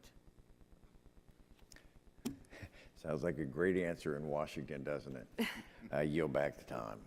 Jim yields back. This time recognize the gentleman from Maryland, Mr. Sarbanes, for 5 minutes. Thank you, Mr. Chairman. Thanks to the panel.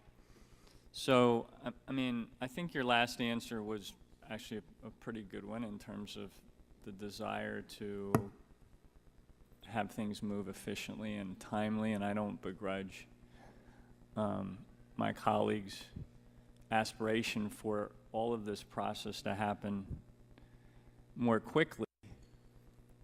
The problem is that if you put some of these fixed timelines in place,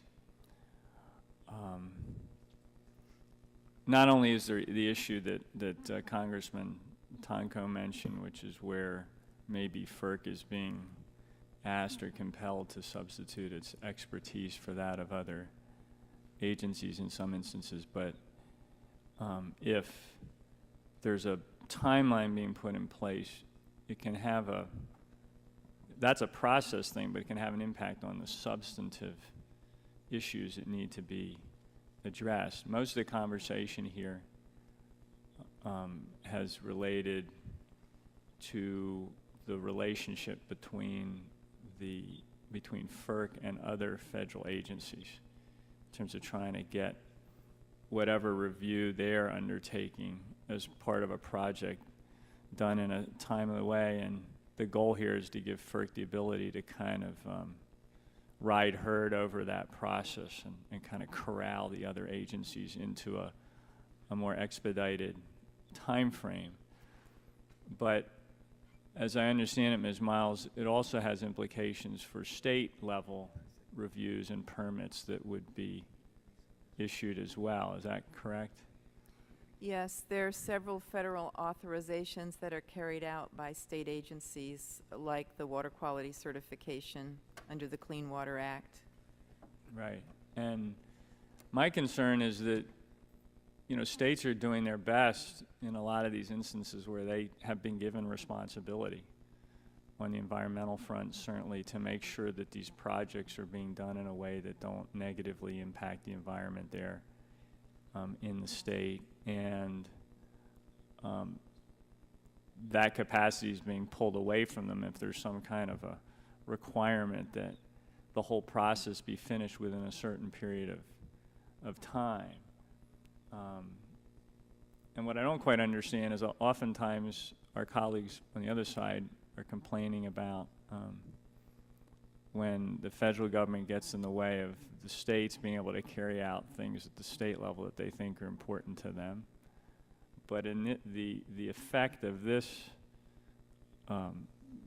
statute or bill, if it were to be passed, would actually supplant a lot of the state's ability to fulfill its obligations to its own residents to make sure things are being put in place.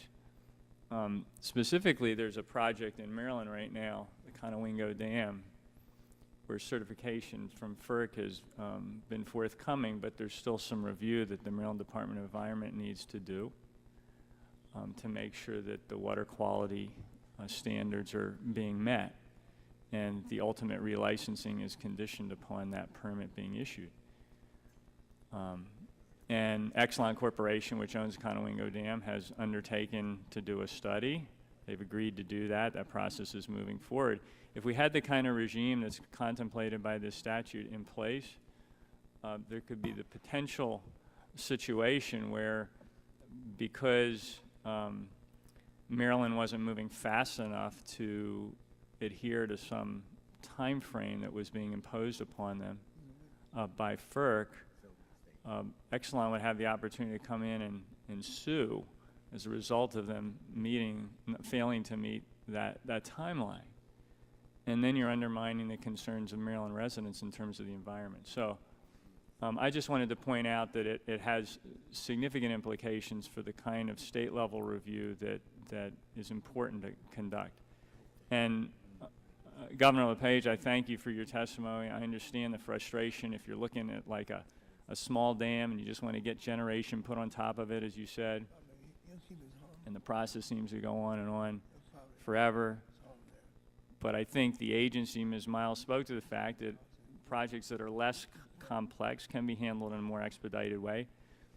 We can maybe look at how to help with that dimension of things without imposing across the board this kind of time restriction, which could either have the effect of the agency saying, you know what, we can't get done in time, so we'll just say no, which wouldn't be good as a result, or issuing some kind of permit without really there being a good basis for it, and then there'd be consequences down the line. So I think we have to be very careful about that. Well, there are two things about that. Number one is, on the pipeline, we're talking one thing, which are usually much larger. Well, give you an example of what we're talking about, these little dams. Take a farmer who's farming 100 acres of potatoes, and he's got a little pond. He's got a little dam on his property to have pond for irrigation. He could put a little generator on that and use the power from the dam for his irrigation. FERC has to be involved in that. That power is going to be used on the farm. It's like a little windmill on your farm. That's all we're asking about. Don't believe FERC should be involved in that. There is 50, and I will also say one other thing. I can't speak for the other 49 states, but I guarantee you, in the state of Maine, we will beat the federal government every time in getting permits. Okay, at this time, I recognize the gentleman from Texas, Mr. Barton, for 5 minutes. I just want to say amen to the governor of Maine. Move to Texas. We like your attitude. Mr. Chairman, I'm going to concentrate on the section of the proposed draft that deals with the Natural Gas Act. Back in 2005, we passed a major energy bill called the Energy Policy Act of 2005, and in that, we gave the agency, the Federal Energy Regulatory Commission, additional authority to review pipeline applications. With all due respect, it doesn't look to me like the agency is using that authority. If we're going to shut down all these coal plants, Mr. Chairman, we're going to have to replace them at some point in time with some other kind of plant. And in most cases, it could be a solar plant, it could be wind, but in a lot of cases, it's going to be natural gas. So to get the gas to the plant, we're going to have more pipelines. The good news is that we have lots of natural gas to use in electricity generation. The bad news is we've got to get those pipelines built to get it there. So my first question to the gentlelady from the FERC, does your agency really want to be the lead agency? Because it doesn't look to me like you do. I believe that we have taken the role of lead agency. We have established regulations to carry out what was in EPAC 2005, that the Commission is the lead agency, and it does establish a schedule. And we do have a consolidated record, whether the applicant chooses to take anyone to court, that is really their decision and not FERC's decision. Well, but the proposed draft takes what we did in 2005 and gives the FERC some additional enforcement authority, which you don't appear, not you personally, but your agency doesn't appear to want. Would you rather we took all that away and give it to the Department of Energy or the Department of Commerce? I mean, you're either going to be the lead agency or you're not. And my preference would have FERC be the lead agency. Number one, you're smaller.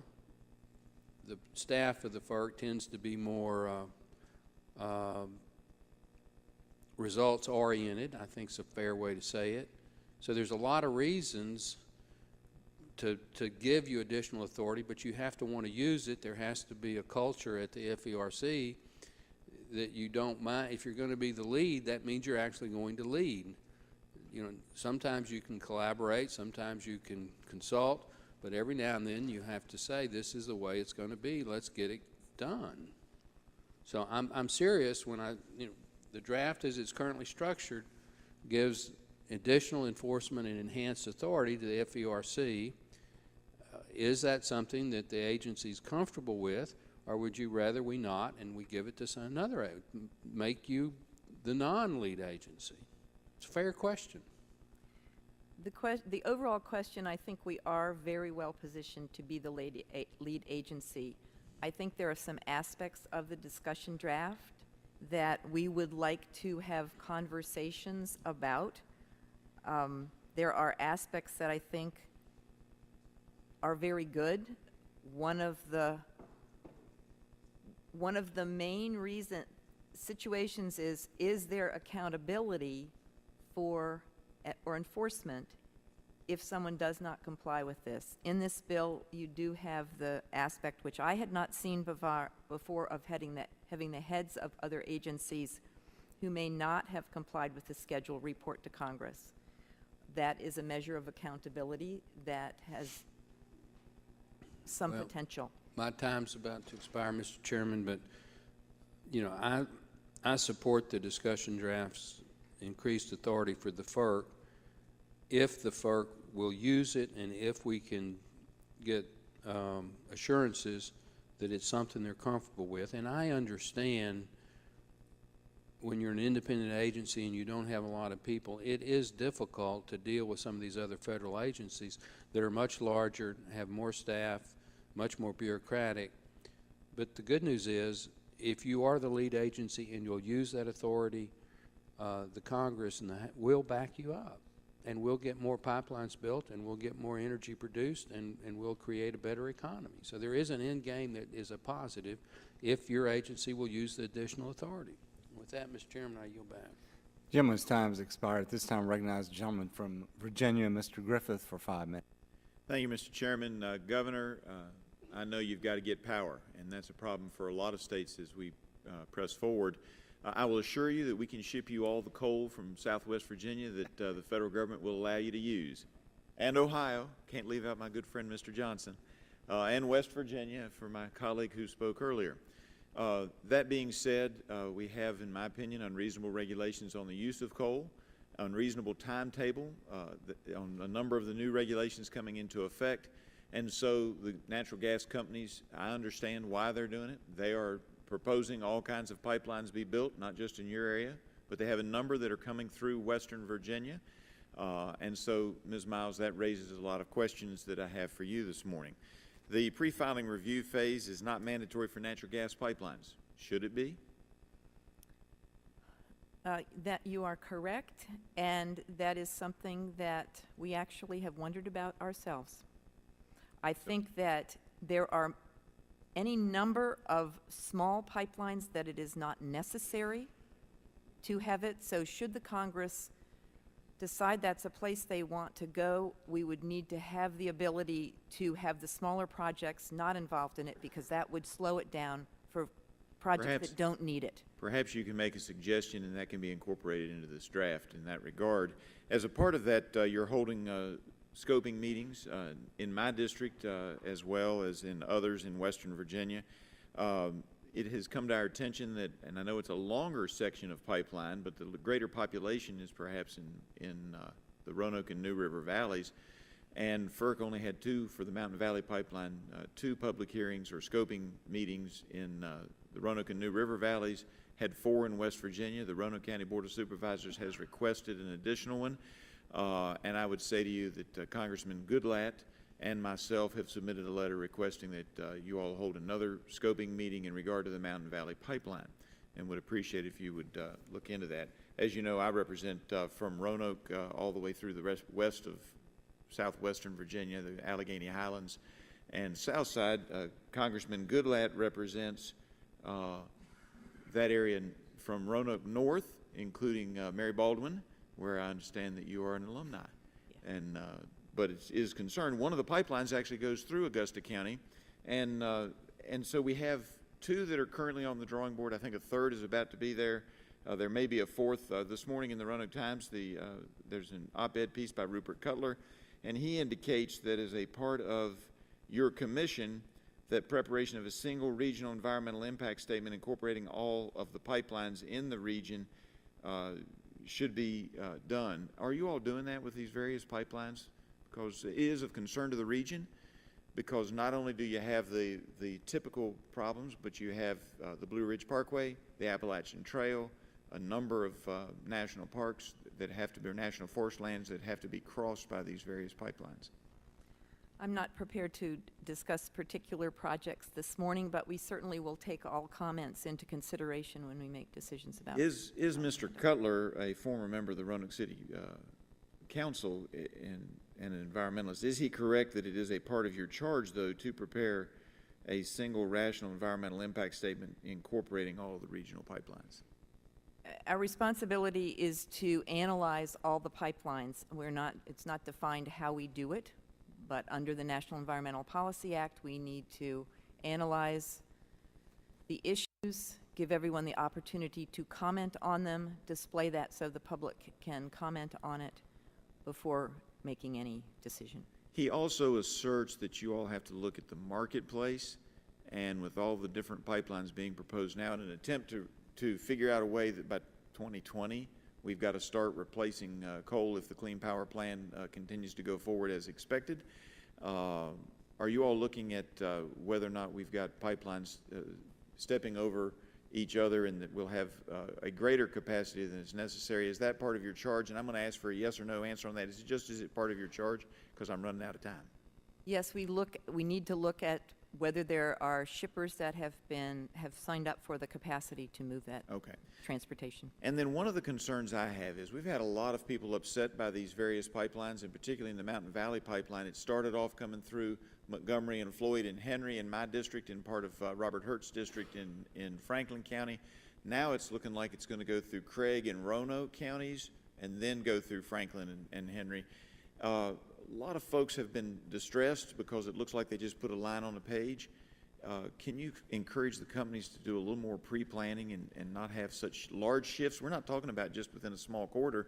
We're talking about completely different counties being involved, different board of supervisors, different folks who have to be involved. Could you please encourage that as they move forward, they try to figure out exactly where they want to go? Or when I say exactly, I mean within a reasonable corridor before they start putting a lot of folks in distress whose land may be taken under eminent domain. That's a part of the pre-filing process, is to work through with the companies where they are and to work with the public in their thoughts and understanding of where is the appropriate siting. Okay. I appreciate it very much. You go back. This time, Chair recognizes the gentleman from Ohio, Mr. Johnson, for 5 minutes. Thank you, Mr. Chairman. I appreciate it, and thank our panel for being here with us this morning as well. Director Miles, one of the concerns that you raise on page 17 of your testimony regarding the trial type hearing and the provisions under the discussion drafts to move all of these to FERC administrative law judges has to do with administrative costs. But isn't it true that FERC recovers all of its administrative costs for the hydro program from licensees under annual charges required by the Federal Power Act? Yes, that's true. Okay, all right. And Director Miles, I represent eastern and southeastern Ohio, which, as you well know, we've been blessed with the Utica and Marcellus Shale in that part of the state, which hold an abundance of natural gas reserves. One concern that I hear routinely from the folks who are employing my constituents to produce this resource and recover this resource is that if we don't have adequate pipeline to get the natural gas to the market, these jobs are very much in jeopardy. In your testimony, you note that the draft pipeline reform legislation has unintended consequences that could slow down the process. So my question to you, things like moving some activities to later in the process. So my question to you is, would you be in favor of moving those things closer up so that they can be expedited? I'd like to look at what that would look like and have the opportunity to comment on it. Okay, and are there other changes that you think the committee could make to the legislation to speed up the process so that the permitting can get done quicker and we can make sure we save these jobs for those hardworking people? I don't have anything else to suggest right now. I do have some concern that we want to maintain some ability for flexibility and not get too strict so that we can't work a little differently with projects that are smaller and may go even quicker than this. So, you know, if you do too much on the outside end to try, we want to make sure we're not messing up the ones that are moving through really quickly. Sure. So, well, I know you may have heard recently in our region of the state, our region of the nation, Appalachia region of the nation, that is many times often at the back of everybody's mind in Washington, D.C. We've had it announced that a projected cracker plant coming into eastern Ohio, thousands and thousands of construction jobs and 1,000 permanent jobs, multi-billion-dollar 5-year project. It's a game changer when you're talking about manufacturing coming back to our region and those kinds of things. So the pipeline to get that gas to these processing plants and then to send that raw material to manufacturers, it's critically important to the economic viability of our region. So I appreciate that you would consider those things. Let me ask you one other. Your testimony states that since the EPA Act of 2005, the Commission has been able to act on 92% of natural gas project applications in less than 1 year after the application is filed. What do you mean by act? How many of these actually received all of the required federal authorizations, and how long did that take? what I mean by act is that the Commission has acted. But have they approved them? Have they gotten all the way through the process? They have completed the process at the Commission. Some orders that are issued may require an authorization from another federal agency after that. Those usually come through fairly timely. But you've done your part of it. Excuse me, just 1 minute. Our part, yes. Excuse me 1 minute. When you say, are you talking about that the FERC application has been granted, or? Yes, The the commission certificate's has been granted. authorized it and included in it the conditions okay. that Thank the you. company needs to apply. Thanks for that clarification, Mr. Chairman, and I yield back. This time, recognize the gentleman from Oklahoma, Mr. Mullen, for 5 minutes.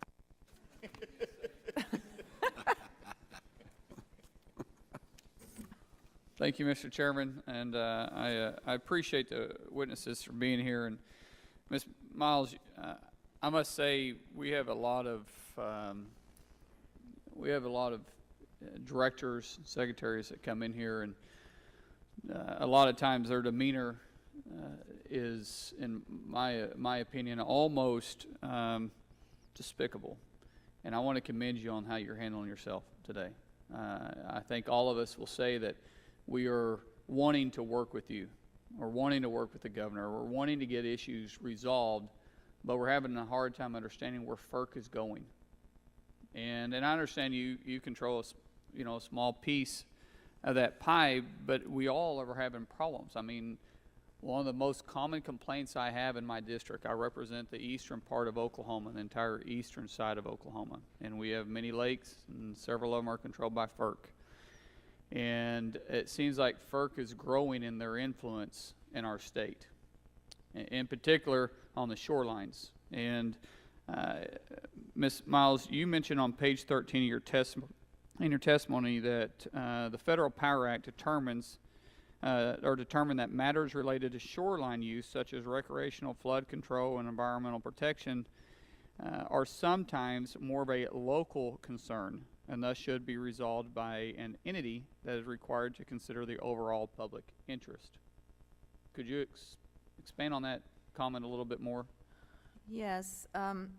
Congress established the regime in the Federal Power Act that in exchange for the use of the public waters of the United States, that licensees need to satisfy public interest. And the public interest might be recreation, it might be the environmental values of the area. But what I'm trying to get to, are you saying that should actually be determined by FERC? It shouldn't be determined by the state? That is the regime that was established by Congress. The Commission only has responsibility over the lands that are owned or controlled by the licensee. It does not have any responsibility over lands that are under private control. So the shoreline management plans that you're referring to would only cover that licensee-owned portion of the project. Completely agree with that, but I represent an area called Grand Lake, which is very similar to Lake of the Ozarks, and also in Missouri, obviously. And there was an issue going on it is either Lake of the Ozarks or Table Rock Lake. I think it was Lake of the Ozarks, where basically FERC has come up onto the shorelines and was redrawing the boundary. And last year, I sat in the chairman's office, and we asked FERC about this, and they're basically described the situation saying that, well, we're using different boundaries now because back then we used basically the stick surveying mark, and now we're using GPS, and the old boundaries basically aren't acceptable anymore. And so FERC is injecting themselves on telling people how big their house can be on the shoreline, which they own, telling people how many boat slips they can have, and telling them that the existing structures that was built inside the boundaries are no longer acceptable and had to be tore down. And it threw a whole big mess on the shorelines that now we're having the same issue in Grand Lake in. And I'm thinking, well, FERC doesn't even have the ability to control what they have. I mean, we're talking about pipelines, we're talking about infrastructure, we're talking about things that you already have and you can't control it, and now you're inserting yourself farther onto the shorelines. And the way I'm understanding it is that you are in agreement with that you should be inserting yourself farther onto the shorelines, when actually the states would be more capable of controlling that. Wouldn't you agree with that? I can't speak to the individual project that you're raising. I understand you can't speak to it, but if I'm understanding it, that you're saying that FERC should probably take control of that area, and what I'm saying is, don't you agree that maybe the state should? I mean, you can't handle what you're getting to right now. You don't have the manpower or the capability to be able to even do something that as simple as permit gas lines. What I'm saying is that Congress basically authorized the regime that the license includes the land that's necessary for project purposes, which includes the generation of electricity as well as the protection of other both developmental and non-developmental or environmental resources. So how can I help you get this off your plate then? What would you like to see Congress do with this regime as you're referring to? Because we refer to the FERC a lot as the regime too. And so how do I help you get rid of this regime that you're talking about? If Congress wants to change the balance, then we certainly would. Would you comply be with supportive that. of it? I would need to see what it looked like. Okay. Thank you. Mr. Chairman, I yield back. Gentleman yields back, and that concludes the questions for the first panel. Once again, Governor, thank you for being here. Ms. Miles, thank you for being here. We look forward to working with both of you as we continue our efforts to develop an energy package. And thank you again for your time, and we'll be in touch. This time I'd like to call up the second panel. On the second panel today, we have 6 witnesses. And I'm not going to introduce everybody immediately, but I will introduce you as you are recognized to give your opening statement. And so if you all, when you get time, would have a seat.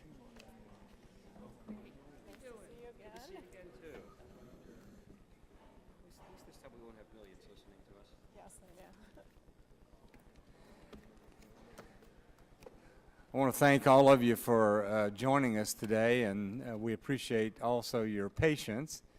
And our first witness this morning will be Mr. Donald Santa on the second panel. He's the president and CEO of the Interstate Natural Gas Association of America. Mr. Santa, thanks again for being with us, and each one of you will be given 5 minutes for your opening statement, and then we'll open up for questions. So, Mr. Santa, you're recognized for 5 minutes. Good morning, Chairman Whitfield, Ranking Member Rush, and members of the subcommittee. My name is Donald Santa, and I am the President and CEO of the Interstate Natural Gas Association of America, or INGA. INGA represents interstate natural gas transmission pipeline operators in the U.S. and Canada. Our 24 members operate the vast majority of the interstate natural gas transmission network, which is the natural gas industry analog to the interstate highway system. The approval and permitting process for interstate natural gas pipelines has become increasingly challenging. While this has been a good, albeit complex process, there have been some trends in the wrong direction. What was once orderly and predictable is now increasingly protracted and contentious. Most energy experts agree that we'll need more gas pipeline infrastructure to connect the new gas supplies of natural gas made available by the shale revolution, and to support increased demand for gas from manufacturing and petrochemical sectors, electric generators, and other end users.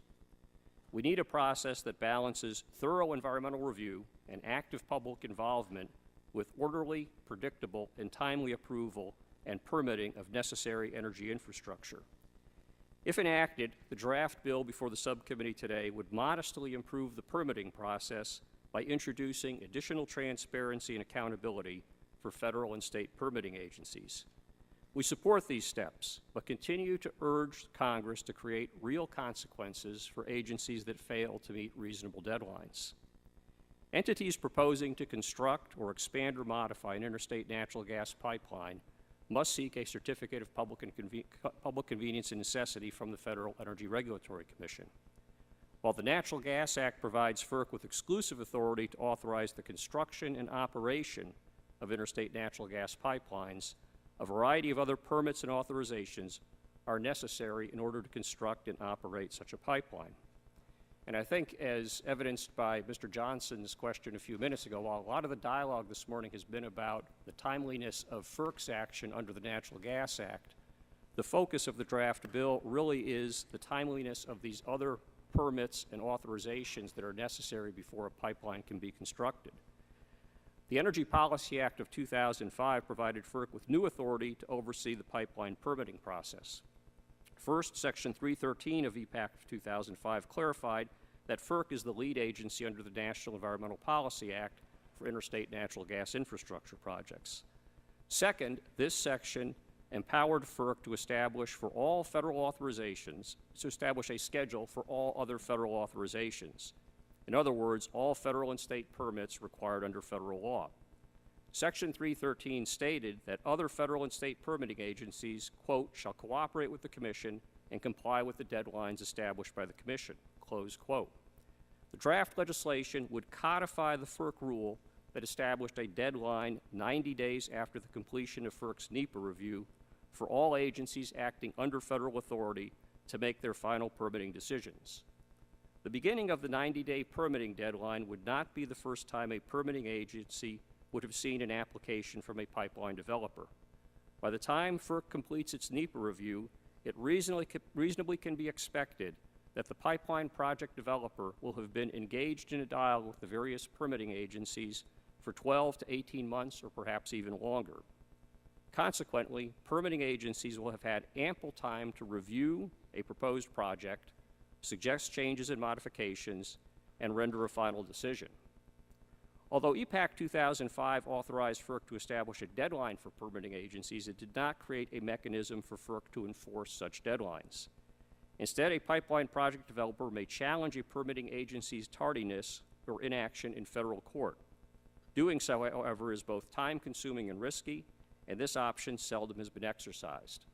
The lack of permitting schedule enforceability has become the Achilles heel in the pipeline approval and permitting process. Agencies are free to ignore FERC's deadline in what is currently a consequence-free environment. Why is the timely approval of pipeline permits important? Pipeline infrastructure is a necessary predicate for fully realizing the benefits of America's natural gas abundance.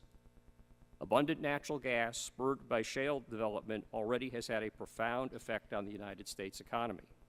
We hope that Congress will ensure that there are consequences associated with pipeline permitting delays so that this critical energy infrastructure can be constructed on a timely basis. Transparency is certainly important, yet it needs to go hand in hand with clear accountability for agency inaction or delay. Thank you for the opportunity to testify today. Mr. Santa, thank you very much for that opening statement. Our next witness is Ms. Carolyn Elephant, who is a member of the board of the Pipeline Safety Coalition and principal of the Law Office of Carolyn Elephant. So thank you for being with us, and you're recognized for 5 minutes. Thank you, Chairman Whitfield. Thank you, Chairman Whitfield, and good afternoon to you and to Ranking Member Rush and the members of the subcommittee. As you mentioned, my name is Carolyn Elephant. I'm on the board of the Pipeline Safety Coalition, which is a nonprofit organization that serves as a clearinghouse for factual and objective information to increase public awareness about pipelines and also to promote environmental and public safety. In addition, in my capacity as an attorney, I represent landowners, conservation trusts, community governments, and other entities that are directly impacted by pipeline infrastructure.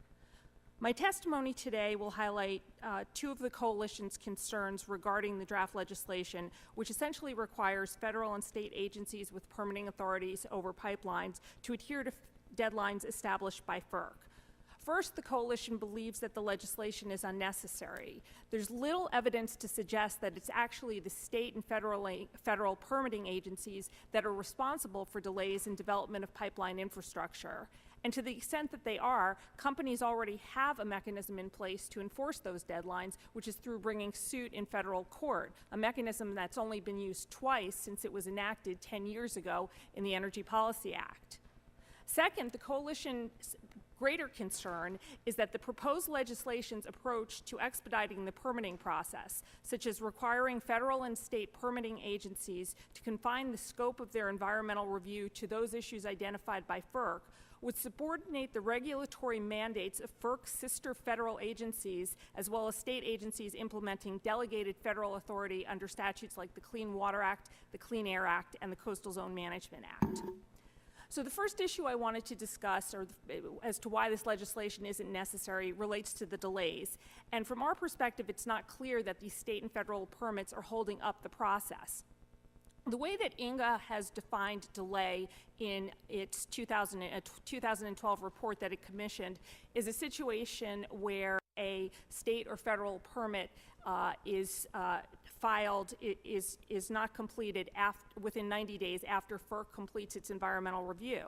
But there's many reasons for why this can happen. And first of all, the processes are not always properly aligned. So a company may not initiate the state permitting process until several months after it started the FERC certificate process, and that can lead to a misalignment at the end. In addition, state agencies also have the statutes provide them with a year in some instances to act on a permit. So if you start the process late, it's going to run over at the end.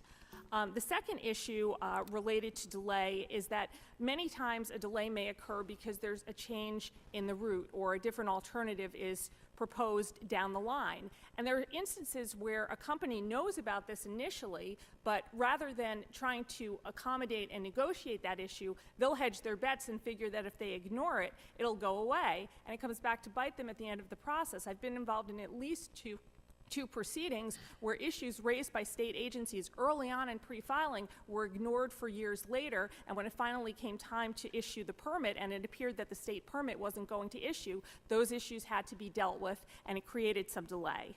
And last, as I mentioned, to the extent that there is delay, there's a mechanism that Congress put in place 10 years ago, the ability to bring suit in district court. I would respectfully disagree with my colleague, Mr. Santa, as to the difficulty of this. It has been used twice. I was involved representing interveners in one of those proceedings. It's extremely expedited. It's about 3 months, and the company in this particular situation received relief very quickly, and even with this expedited schedule, I, representing a group of landowners, was still able to participate. So that's an option that is highly underutilized, and it suggests to me that perhaps companies don't believe that they have enough of a case to be able to bring to court to show delay. And so they're not using this provision because it isn't as necessary as has been suggested. As I mentioned before, really from our perspective, the most troubling aspect of the legislation is it seeks to eliminate delay really by eliminating differing perspectives. For example, one of the provisions that's been discussed is that when making a decision with respect to federal authorization, the federal and state agencies shall defer to FERC's scope of the environmental issues. And this is very troubling because state agencies and federal permitting agencies have different mandates. They evaluate different things in the environmental process, and you'll sometimes see that they may be identifying issues that FERC considers not relevant to the certificate process, and that makes sense, but these are different mandates. So we don't see that there's any justification to compel a federal or federally backed agency to subordinate its regulatory mandates to the goals of the Natural Gas Act, and indeed we can't think of any other federal industry or federally regulated industry that's been granted a similar trump card. So those are some of the concerns that we have, and I look forward to participating in the rest of this hearing. Thank you. Thank you very much, Ms. Elephant. At this time, our next witness is Mr. John Collins, who's the Managing Director of Business Development at Cube Hydro Partners. You're recognized for 5 minutes, Mr. Collins. Good morning, Chairman Whitfield, Ranking Member Rush, and distinguished members of the subcommittee. My name is John Collins, and I'm the Managing Director of Business Development for Cube Hydro Partners, a small, woman-led business that owns and operates hydroelectric plants in several states. The company also engages in new hydropower development through the building of new plants at existing dams. I have over 25 years of experience in the industry, including previous experience in the development of over 3,500 megawatts of merchant power natural gas-fired plants during my career at Constellation Energy. I spent over 22 years with Constellation Energy Group in various leadership positions, including Chief Risk Officer, Chief Financial Officer, and Senior Vice President of Integration. I am pleased to have the opportunity to appear before you this morning to discuss the importance of modernizing and improving the hydropower licensing and relicensing process to make it more efficient and transparent while supporting environmental protections. Cube Hydro's current portfolio of hydro generation assets consists of 13 plants that comprise over 106 megawatts. The company is committed to developing, owning, and operating hydropower facilities across the United States. We are actively pursuing the potential development of new projects on existing dams. The The National Hydropower Association and the Oak Ridge National Laboratories cite the potential to retrofit more than 54,000 dams in the United States, bringing more than 12,000 megawatts of new renewable energy onto the grid while creating hundreds of thousands of new jobs and mitigating 40 million tons of greenhouse gas emissions annually. These opportunities are tremendous. However, the length, expense, and uncertainty of the hydro licensing approval process significantly disadvantages development. Licensing can extend for nearly a decade, and such a long, protracted, and uncertain regulatory process hampers investment by increasing regulatory risks, financial risks, and implementation risks, thus driving up the cost of new hydropower at existing dams. The time and energy to secure licenses and permits contributed to development costs that can be between 25 and 30% of the overall cost of the project. Cube Hydro experienced these regulatory challenges firsthand while developing its 6-megawatt Mahoning Creek hydroelectric project in western Pennsylvania. The overall regulatory process for the project spanned almost 10 years, causing significant difficulties in obtaining financing and securing a long-term power purchase agreement. Although the end result is and continues to be a success story, the development process was a significant challenge. To facilitate hydropower development, the regulatory process should be streamlined to eliminate redundancies and provide developers and investors with added certainty. Removing duplication in the process and placing a single agency in charge of managing the entire approval process is needed. Such accountability is an essential attribute of efficient management and good government. The implementation of a streamlined regulatory process also needs to look to standardize the requirements associated with issuing a license to eliminate any competing requirements.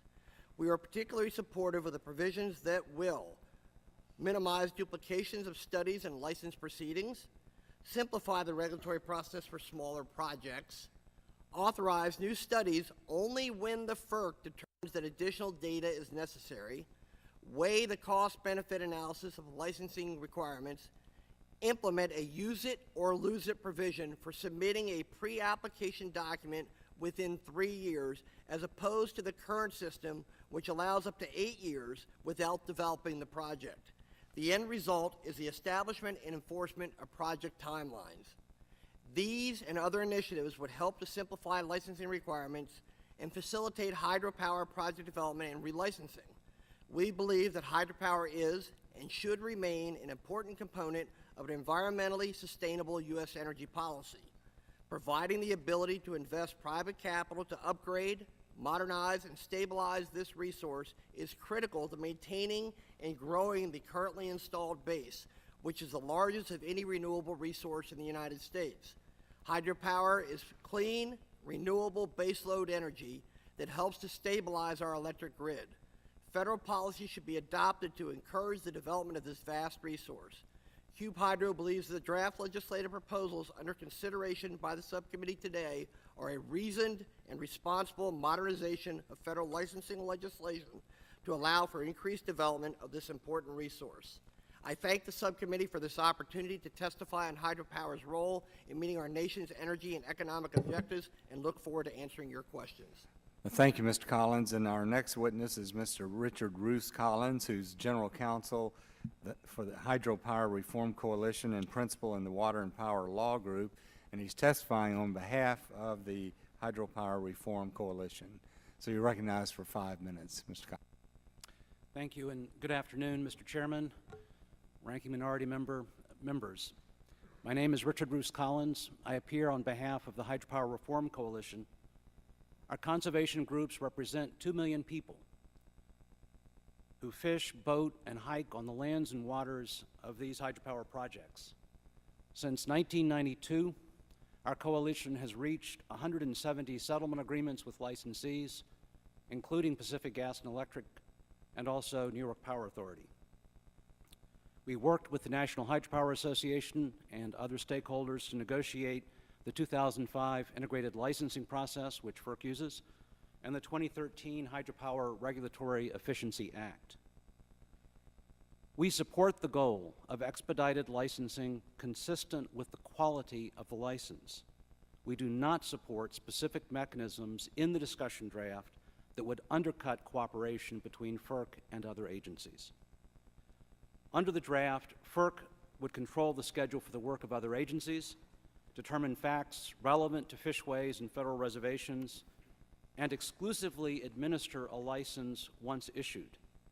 This would disrupt the cooperative approach that has succeeded under the Federal Power Act since 1935. Section 10A of that act requires that each license must be best adapted to a comprehensive plan for power, flood control, water supply, fish, and recreation. This mandate is achieved through cooperation. FERC determines overall how to advance the public interest, and it issues the license. Other agencies write specific articles for fishways, federal reservations, and water quality. FERC and those other agencies work hard to manage the trade-offs between competing uses of waters, looking out 2 generations. In the modern era, licenses have increased power capacity by 4% relative to the original licenses and are providing billions of dollars of regional economic benefits associated with non-power uses. At one project alone, recreation, including family recreation, will produce more than $330 million in such benefits over the next 30 years.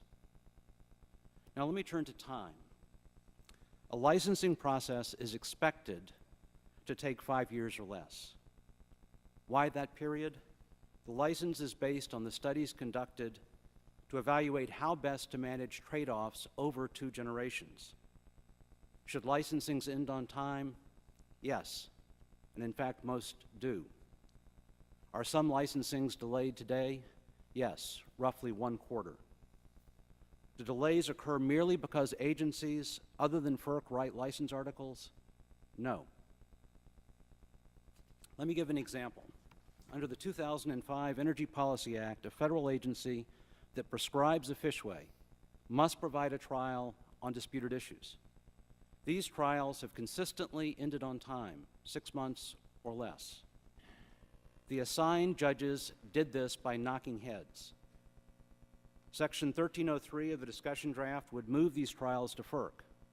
Would that save time? No. It would just transfer the authority to resolve those triable issues. We support common sense mechanisms that save time and money by improving coordination between FERC and other agencies. Cut red tape? Yes. So let me make 4 suggestions. First, there should be a joint environmental document in each licensing. Today, there tend to be several. That's because FERC requires an agency cooperating in FERC's own document to forego the right to be a party. Faced with that catch-22, states tend to prepare their own documents for their water quality certifications. Half of the delayed licensings are in California, and that's largely why. Second, a joint study plan should provide the information necessary for all license articles. Third, there should be a comprehensive schedule, and an agency dragging its feet should be subject to a judicial mandate. And lastly, we support the procedure used by former FERC Chair Pat Wood in the early 2000s. He held an annual hearing solely to address delayed licensings. He grilled his staff and parties alike to isolate and fix causes for delay. The backlog shrank very quickly. We're committed to work with this committee, industry, agencies, and other stakeholders to develop reforms that expedite licensings consistent with the public interest in enhancing power and other beneficial uses of our nation's waters. Thank you for the opportunity to testify. I look forward to your questions. Thank you, Mr. Roos Collins. And our next witness is Mr. Randy Livingston, who's Vice President, Power Generation at Pacific Gas and Electric. And you're recognized for 5 minutes. Good morning, and thank you. PG&E is one of the nation's largest combined electric and natural gas utilities with more than 22,000 employees serving 16 million Californians. We're also the owner and operator of America's largest investor-owned hydro system with 26 FERC licenses, We're regularly in the process of relicensing, and in fact, today we have 7 projects in one phase or another of relicensing. Our system generates 3,900 megawatts of safe, clean, reliable, and affordable power for millions of Californians. It's been crucial in integrating other renewable energy sources. In addition, it provides water supply, recreation, flood control, taxes, and other benefits. Hydropower is an invaluable resource. It's one that our country can and should do more to capitalize on. We appreciate all the efforts done to date by past Congresses to advance hydroelectric generation. We believe this Congress has taken a very important step with the release of the discussion draft on hydropower regulatory modernization and by holding today's hearing. PG&E believes it's critical for hydroelectric power generators to be able to move through the relicensing processes more efficiently, more affordably, so we can implement the environmental protections, community improvements, and facility upgrades more quickly than we can today. We believe the discussion draft accomplishes this fairly and effectively while maintaining important environmental protections and community interests. In particular, it does this by clarifying FERC's exclusive authority to balance beneficial uses and to enforce, amend, or otherwise administer all aspects of a FERC license. It improves the licensing process by allowing FERC to establish standards and deadlines for federal authorizations. It clarifies the scope of federal agencies' authority under Sections 4E and 18 of the Federal Power Act and required those agencies to explain the effects of their conditions or prescription on other recognized benefits, such as energy production, flood control, and water supply. And it allows a licensee to seek a review of federal authorization or delay an issuance in the Federal Court of Appeals. We believe the common sense and basic reforms can make hydropower more efficient while keeping in place the environmental protections and other benefits that we all agree are critical. PG&E places a priority on using collaborative process to relicense a facility, as both understanding and incorporating the interests of stakeholders is critical.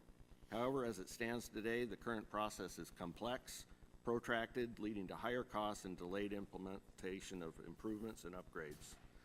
To put this into perspective, PG&E's recent experience is even for a medium-sized license, it consistently takes over 7 years to renew an existing license for an existing facility, and often well over 10 years. The cost just to complete the process for the continued operation of the facility can run over $50 million. And implementing the requirements of the new license can run into $100 million. All of these are costs that are ultimately borne by the energy consumer. Relicensing process involves numerous federal and state agencies and stakeholders with interests that may not always align. Therefore, we believe the process should be improved to focus on the following: ensure environmental protections and preserve hydropower, achieve the multiple benefits of relicensing sooner, reduce cost, improve predictability, and enhance the collaborative process to be results and solution-oriented and avoid conflicting license conditions. We'd recommend a number of very specific improvements to address these licensing matters, including improving coordination between federal and state environmental reviews, including an enforced discipline schedule for all parties involved, better defining the extent of authorities by federal agencies, improving federal and state agency coordination and transparency, and finally, by establishing a process for a single challenge opportunity before FERC to resolve issues or conflicting license prescriptions. For example, in California, we're working to help our State Water Board environmental review follow a parallel path with the federal reviews, including relying on the same data and studies. To date, even though our State Water Board participates in relicensing, this process has generally been sequential and separate, at times resulting in conflicting license conditions. Today, it's up to the licensee to try and resolve those. As such, conditions have sometimes extended to private lands where there's no clear nexus to the project. Discussion draft being debated here would accomplish many of these objectives.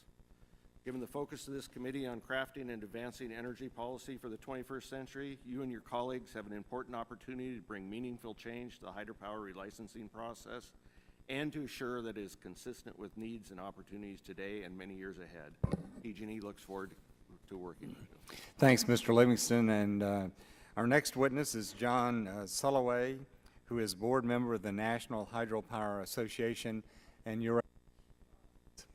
Good afternoon, Mr. Chairman, Ranking Member Rush, members of the subcommittee.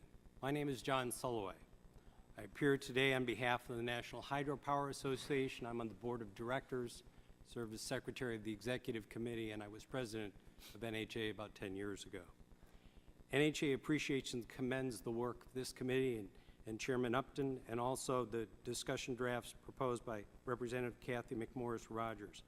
I am honored to be here today to discuss this issue, particularly with the focus on hydropower regulatory modernization. Let me tell you a little bit about myself. I grew up in the electric utility industry. I've focused my entire career on project development, licensing, and environmental research. Most of that time was with the New York Power Authority. I retired from NYPA at the end of the year as the Vice President of Project Development and Licensing. I love my job. I love the Power Authority, and I particularly love working in hydropower. As you can tell from my written testimony, NYPA is one of the leading producers of electricity in the state of New York, and we have one of the largest hydropower systems in the entire country. My job and my group focused on project development and licensing of both generation and transmission projects. We worked a great deal on hydropower, but also I developed combined cycle plants and simple cycle turbine projects that burn natural gas, and also high voltage transmission lines. In my testimony, I'm trying to convey 4 basic points. Number 1, hydropower is a great technology. It has a proven track record of being a dependable and cost-effective source of generation. Also, in today's world, where the norm is change, hydropower is a crucial tool for maintaining the reliability of the changing electrical grid while helping to address climate change. These characteristics make hydropower very attractive for economic development.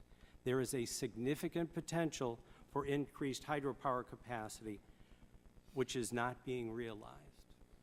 Point 2, the development of more hydropower should be a key component of America's energy portfolio. We have thousands of megawatts that can be developed at existing dams that are not being developed, in part because the hydropower licensing process is protracted, costly, and risky. And us folks in the electrical utility industry tend to be risk adverse. Point 3, we, and I mean the big we here, industry, regulators, non-governmental organizations, and members of Congress, we've been working since the 1990s to improve the hydropower licensing process. We have made progress. There have been improvements in the licensing and administration of hydropower, but additional work needs to be done to make the process more efficient so a significant portion of that undeveloped capacity can be developed. My 4th point, the goals and objectives expressed in the discussion draft bills would help to make hydropower more attractive to developers and investors, while ensuring careful consideration of environmental values and the protection of natural resources. Protecting the environment and natural resources is important, and it is a commitment that the hydropower industry takes seriously. In conclusion, you know, I've made a career of navigating these arcane processes. And that being said, I've come to the conclusion that we have a very important opportunity here that we should not miss. Like I mentioned before, incremental changes in the FERC process have improved the process. And as part of making those changes, we've created relationships, we've created friendships, and we can build on that communication improvements as we move forward. But when you stand back and you look at the fundamental question that's in front of us, why shouldn't we be able to license a hydropower project for the same amount of time and the same amount of money as it does for a combined cycle plant that's burning natural gas? And when you look that question in the face, you know we have more work to do. So Thank you for providing me this opportunity to testify on behalf of Hydropower's role in meeting our nation's environmental, energy, and economic objectives, and I look forward to answering your questions. Well, thank you, Mr. Sulloway, and thank all of you for your testimony. And this time I recognize myself for 5 minutes of questions. It's obvious to everyone that two subject matters we're looking at is natural gas pipelines, and we're looking at hydropower. And Mr. Roos Collins, I think I know where everybody stands on this draft. You focus on hydropower. You indicated, did you say that you believe that there are some problems at FERC relating to licensing and relicensing of hydropower that need to be addressed? Or I know that you are opposed to this particular draft, but are there some areas that you do think needs to be addressed? Yes, Mr. Chairman. Okay. Thank you. I just wanted to clarify that. And Mr. Livingston, would you say that from your perspective at PG&E, is licensing more of an issue or is relicensing more of an issue? Well, for us it's relicensing, but I think as we look at our portfolio, we're going through a significant period of relicensing and are regularly involved in it. The licensing is a critical issue for development of the new resources on, for instance, non-powered dams, right, and for the licensing potential for pump storage development to help integrate other renewables. Now, you said you had 7 active relicensing projects right now, I believe, and I think your testimony talked about the cost would be 20 to 50 million, and I think you mentioned 100 million. What was that about? That's about license implementation costs. So not only do you have the cost to get the new license, then you have to comply with all the new terms. And my understanding, I'm not an expert, but my understanding, the relicensing is almost as cumbersome as the licensing process. Is that correct? Yeah, it's the same. It's the same. Okay. Okay. And Mr. Santa, well, back to you, Mr. Livingston. Would you, I've heard about one relicensing project that you all have been involved in that has gone on for a number of years. I don't know specifically the information about it, but could you give us a recent example of a challenging and cumbersome hydropower licensing proceeding that you're going through that has been particularly frustrating? Well, I think just our most recent work is on our DeSabla Centerville project. It's a 26 megawatt project. Lots of important resource issues there to work through. That process is currently in its 11th year. We're well over 26 million, well over $1 million per megawatt to go into relicensing, and we're just got a water quality certificate, a proposed water quality certificate that has competing license condition with everything that we've been talking about, for the previous 11 years, and we're going to have to work now to resolve those before a final license can be. So is this primarily a federal issue or a state issue, or? It's combined. The State Water Board is working under Clean Water Act. The concept that I think many of us are trying to work through is how we can make the same set of studies, the same time frame, and the same process all come together at the end. So, How many years have you been involved in this project? It started its relicensing 11 years ago. 11 years ago, and it's still not resolved. Still not resolved. Okay. Mr. Santa, Mrs. Elephant had mentioned in her testimony that from her perspective, there's really no need for change, and she specifically said if you have a problem, you can file this lawsuit. I'm assuming that you don't view that as a practical solution because of cost, I'm assuming. No, we don't view that as a practical solution, Chairman Whitfield. For example, Ms. Elephant mentioned 2 instances in 10 years that someone had availed themselves of that, one of which was resolved reasonably quickly, but the other one involved multiple years, 2 trips to the U.S. Court of Appeals for the Second Circuit, And ultimately, the project applicant ended up walking away from the project after investing years and significant resources in trying to develop that project.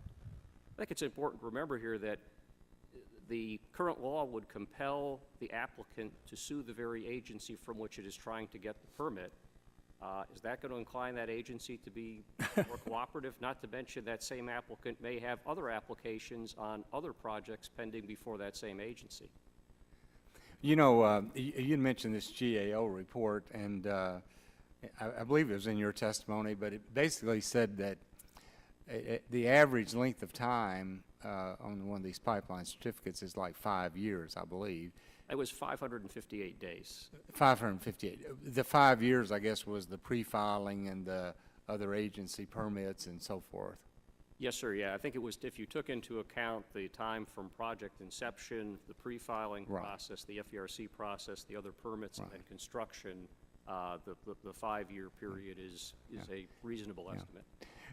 And I point that out just because it does appear that there is a issue here. I mean, some people are indicating that they don't think there's an issue, and that's why we have these hearings, to hear all sides. So my time has expired. At this time, I recognize the gentleman from Illinois for 5 minutes. Thank you, Mr. Chairman. Ms. Elifant, as a former FERC lawyer, do you believe that requiring other agencies to defer to FERC on the scope of environmental review would help expedite the natural gas permitting process and lead to fewer or more lawsuits? And are FERC staff equipped to determine the scope of environmental review over and above the experts in other agencies with jurisdiction over these issues?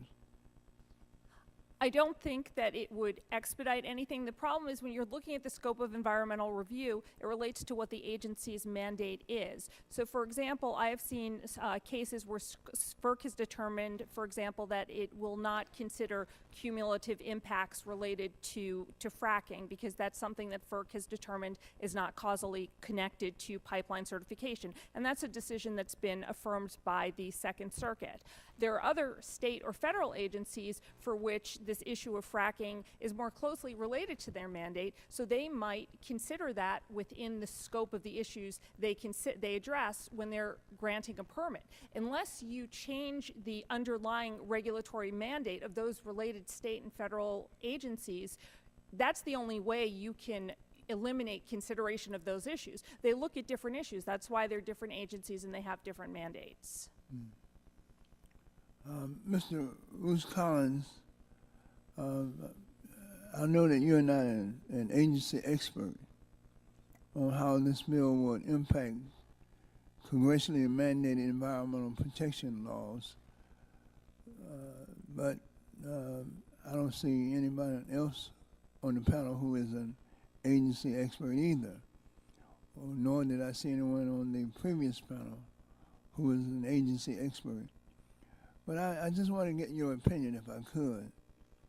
How would this bill impact issues relevant to the Commerce, the Department of Commerce, Department of Interior, and the Department of Agriculture, who are the very agencies that are responsible for protecting water quality, America's fishways, federal reservations, and other of our nation's natural resources? Can you give me an opinion on that? I do. The discussion draft would transfer much of their authority to FERC. Now leave aside pre-licensing, which is what our testimony is addressed. Let me briefly mention post-licensing. The opening page of the discussion draft provides that FERC will have exclusive authority to administer a license, which is to say that it will have exclusive authority to administer those terms of a license that derive from a water quality certification.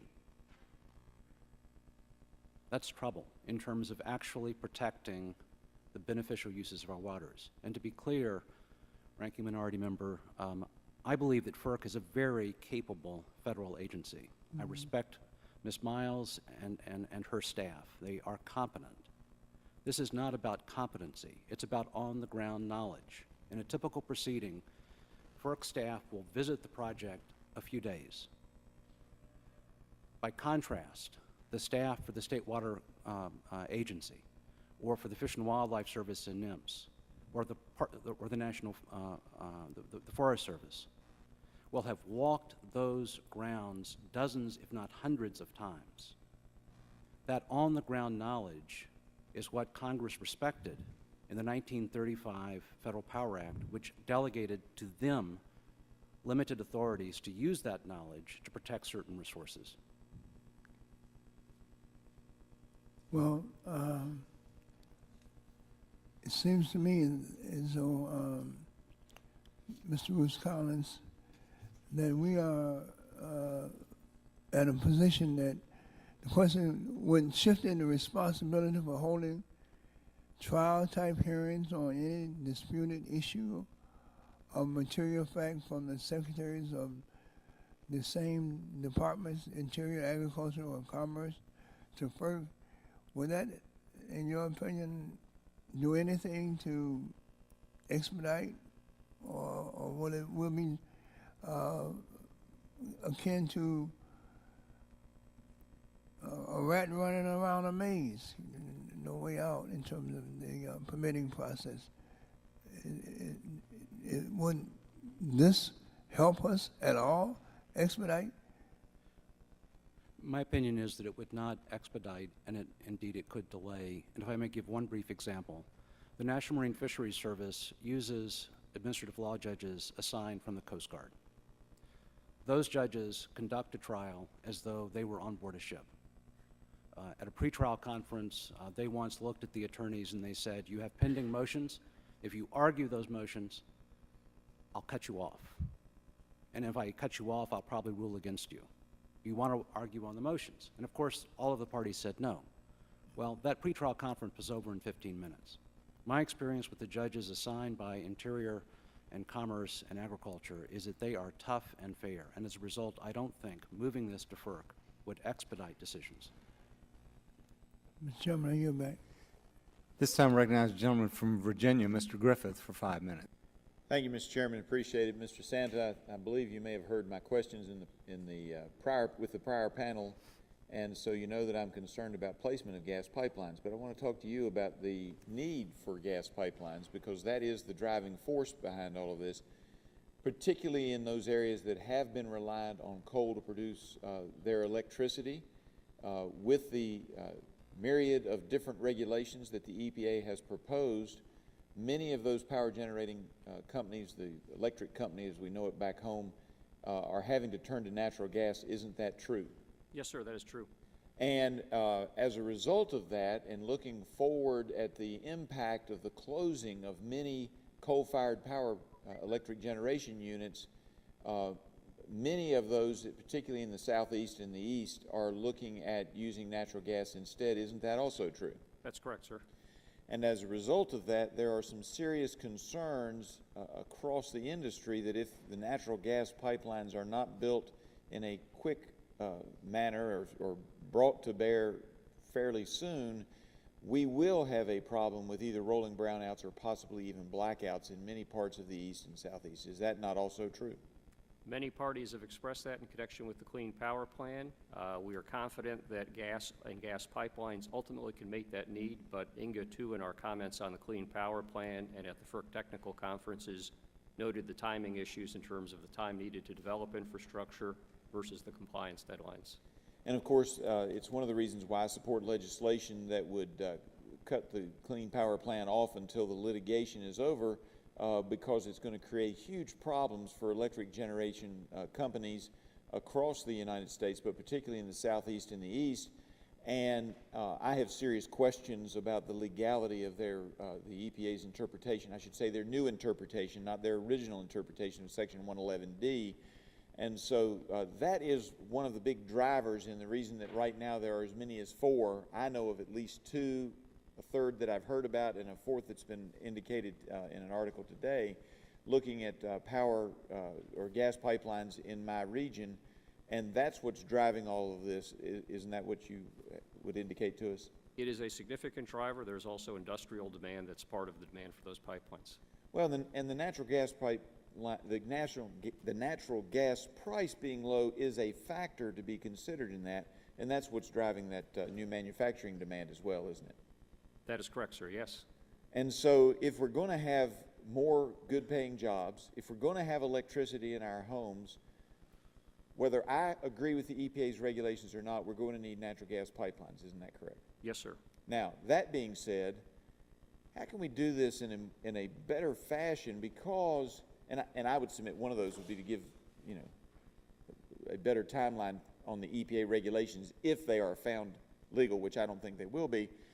But what can we do to do a better job? Because the citizen on the ground suddenly has folks in their yard trying to figure out where they're going to place a pipeline, and 1 month it's in one county and the next month it's in another county, and it's really got a lot of folks, I think, legitimately upset that they're about to lose their family farm or their home or their area of concern, you know, nearby them. And how can we allay those fears for the general public? You know, you're right that this does acutely affect landowners. It affects their major investment, their home, their farm, their property.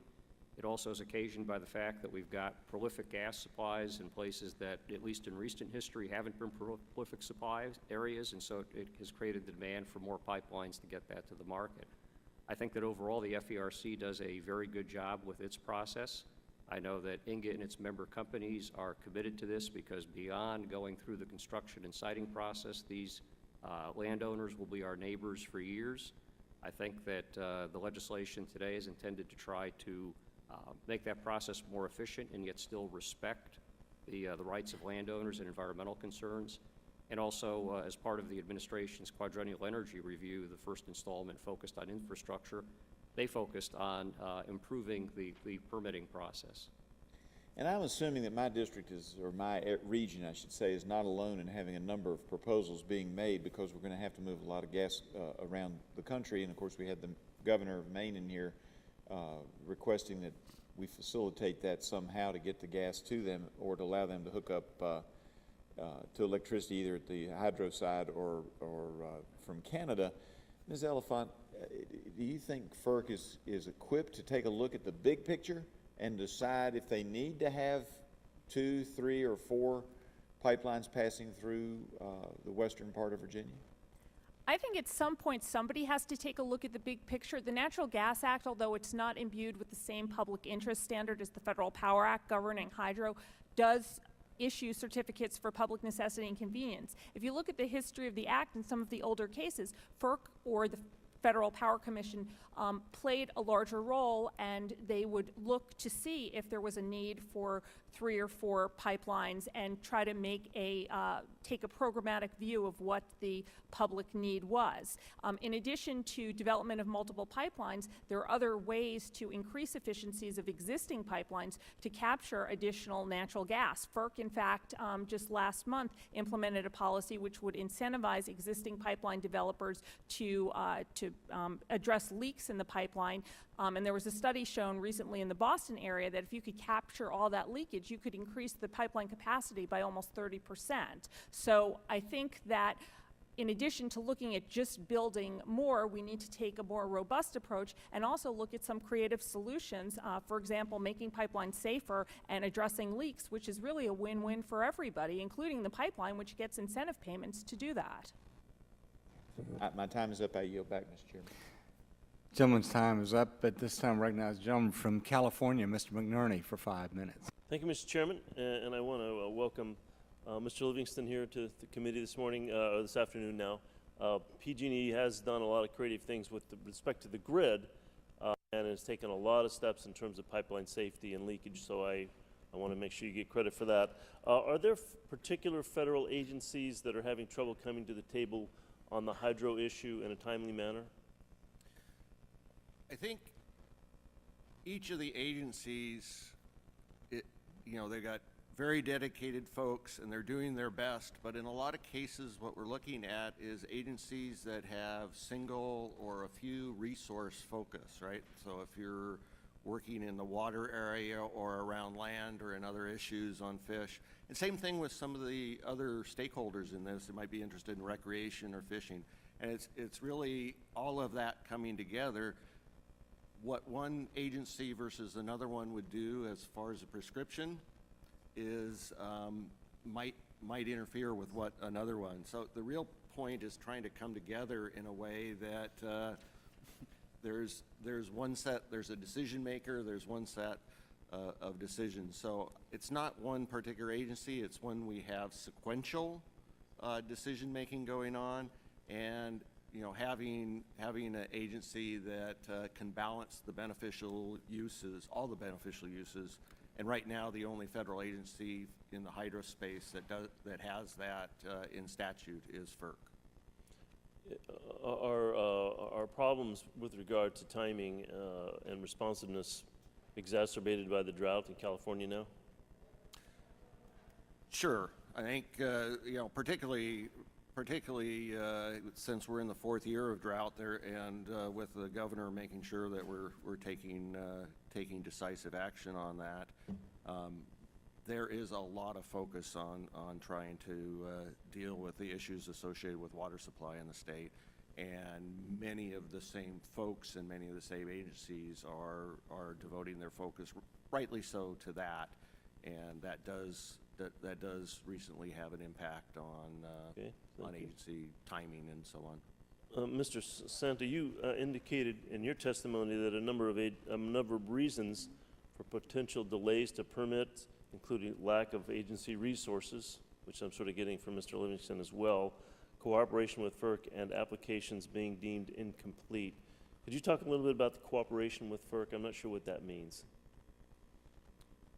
I think that I'd have to go back and look specifically at the report, but I think it gets to the issue of, and a lot of what is attempted to be addressed in the discussion draft, of other permitting agencies being involved early in the process with the FERC and working cooperatively. For example, there have been some instances where agencies will not begin their process until some other action has been taken. So rather than things occurring concurrently, they may occur sequentially. That adds to the time. I think it was trying to address things like that. Okay, thank you. Do you think there's a chance that if this law or this bill were passed and enacted into law, that it would make delays longer, or give rejections of applications because the agency didn't have time to complete this study? Well, two things. I mean, number one, Ms. Miles, I think, had some good comments on the draft where she noted that there were parts of it that could be interpreted to inhibit FERC's ability to try to resolve some of these things earlier in the process rather than later, and I would certainly commend to the subcommittee to take a look at that and see if that could be addressed. The issue of whether it might lead to rejections as the way for the agency to act, that's actually something that we talked about last year at a hearing in conjunction with Mr. Pompeo's legislation. I know that concern was expressed, and I think on behalf of INGA's members, we made the point that quite frankly, we would prefer the definite answer, even if it is a negative answer, to being engaged in a protracted process of waiting for an answer. Well, I think what you've indicated is there have been increases in federal authorization that failed to meet the 90-day deadline. Do you think that's because there's more applicants, because there's more projects being approved, because there's more capacity being approved in the process? That is a good question. I don't know. The one thing I would say is that the study that we pointed to in our testimony was released in, I believe, 2012, so it dealt with projects that were 2012 and earlier. That was before really the wave of projects and infrastructure we've seen proposed in response to the shale revolution and all of the new supply coming to the market. So I'm not sure that those delays really had to do with the volume of work, number of projects being proposed to the agencies, but that's a good question. Okay. Thank you, Mr. Chairman. I yield back. Gentleman's time has expired. I have a couple of other questions I'd like to ask, and if any of you all want to ask any others, fine. But Mr. Collins, Mr. John Collins, one question I want to ask you is, do you think hydropower is disadvantaged by this current regulatory process? Yes, I do. I believe that the time it takes to license and the expense of licensing new hydropower or relicensing hydropower puts it at a distinct disadvantage relative to other renewable technologies. Yeah, I mean, I mentioned in my opening statement that there are certain renewables like wind and solar that get precedence, that get preferential treatment and are even exempted from some federal laws.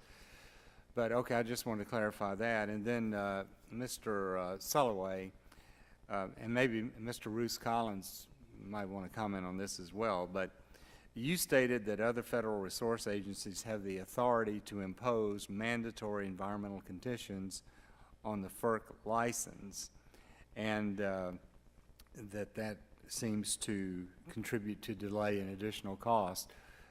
Am I reading something into your statement, or is that accurate, what I've said that you believe? No, they do employ mandatory conditions that do increase the cost of owning a FERC license. That's a fact. Do you want to make a comment on that, Mr. Roos Collins? Well, you don't have to. I was just. Mr. Chairman, yes, the license articles required by other federal agencies have increased cost in terms of implementation. The question that we ask is, are the benefits worth the cost? And so to take New York Power Authority's St. Lawrence FDR project as a for instance, the federal and state agencies alike use these very authorities through settlement. I dare say that the result for the Power Authority may have been more expensive than what would have happened if FERC had exclusive authority. Right. I think it's also fair to say that the benefits were significant. Yeah, well, I think that's important because sometimes there are additional costs, but maybe the benefits outweigh that. But also, let me ask this question. Do these mandatory conditioning authority of other federal resource agencies frustrate FERC's ability to balance or modify the public interest? Do any of you have a thought on that? I don't think anyone disputes the rights of a federal agency to prescribe what happens on its land. I think part of the question goes, how far does that authority go? Should it apply to neighboring lands? Should it apply to private lands? Should it apply to lands that are far away and have no clear nexus? So I think it's really getting down to having Congress define the extent of where that authority goes and how it's used, rather than any recognition that they don't have the right to prescribe how somebody who's a guest on their land should treat the land. And I think we all agree with that. It's just a matter of extent and where. Okay, well, thank you. Mr. Green. Mr. Green's recognized for 5 minutes. Thank you, Mr. Chairman. I apologize. Typically on a Wednesday up here, there's so many issues going on and so many hearings. Ms. Elfont, you mentioned in your testimony that you're not aware of any federal agency that allows a trump card. In the LNG export permitting process, FERC requires the bulk of the NEPA analysis with nothing but a concurrence from the DOE. Why is deference to FERC not acceptable? Well, I think that the provision with deference to DOE doesn't necessarily have to do with the resource review. The LNG Review Authority still expressly preserves the power of states to issue permits under the Clean Water Act, the Clean Air Act, and the Coastal Zone Management Act. And so I think that those statutes have such unique relationship to protecting those resources and have sort of an established procedure that deferring to FERC could encroach on the policies that were intended to be protected by those other laws. Well, what we're trying to do is get more coordination between the federal agencies, but you mentioned also that you're concerned about public participation. Would a 30-day notice and comment period regarding issue resolution alleviate some of those concerns? I think that the provision related to issue resolution, I had said I didn't think that something like that was necessary because there are multiple opportunities for issues to currently be resolved. For example, in one case that I have that I think would be accurately characterized as delay case, The state agency and the Corps of Engineers very early in the pre-filing process and again in the application process expressed some concerns and reservations about where the project was going to go, and also asked for additional information on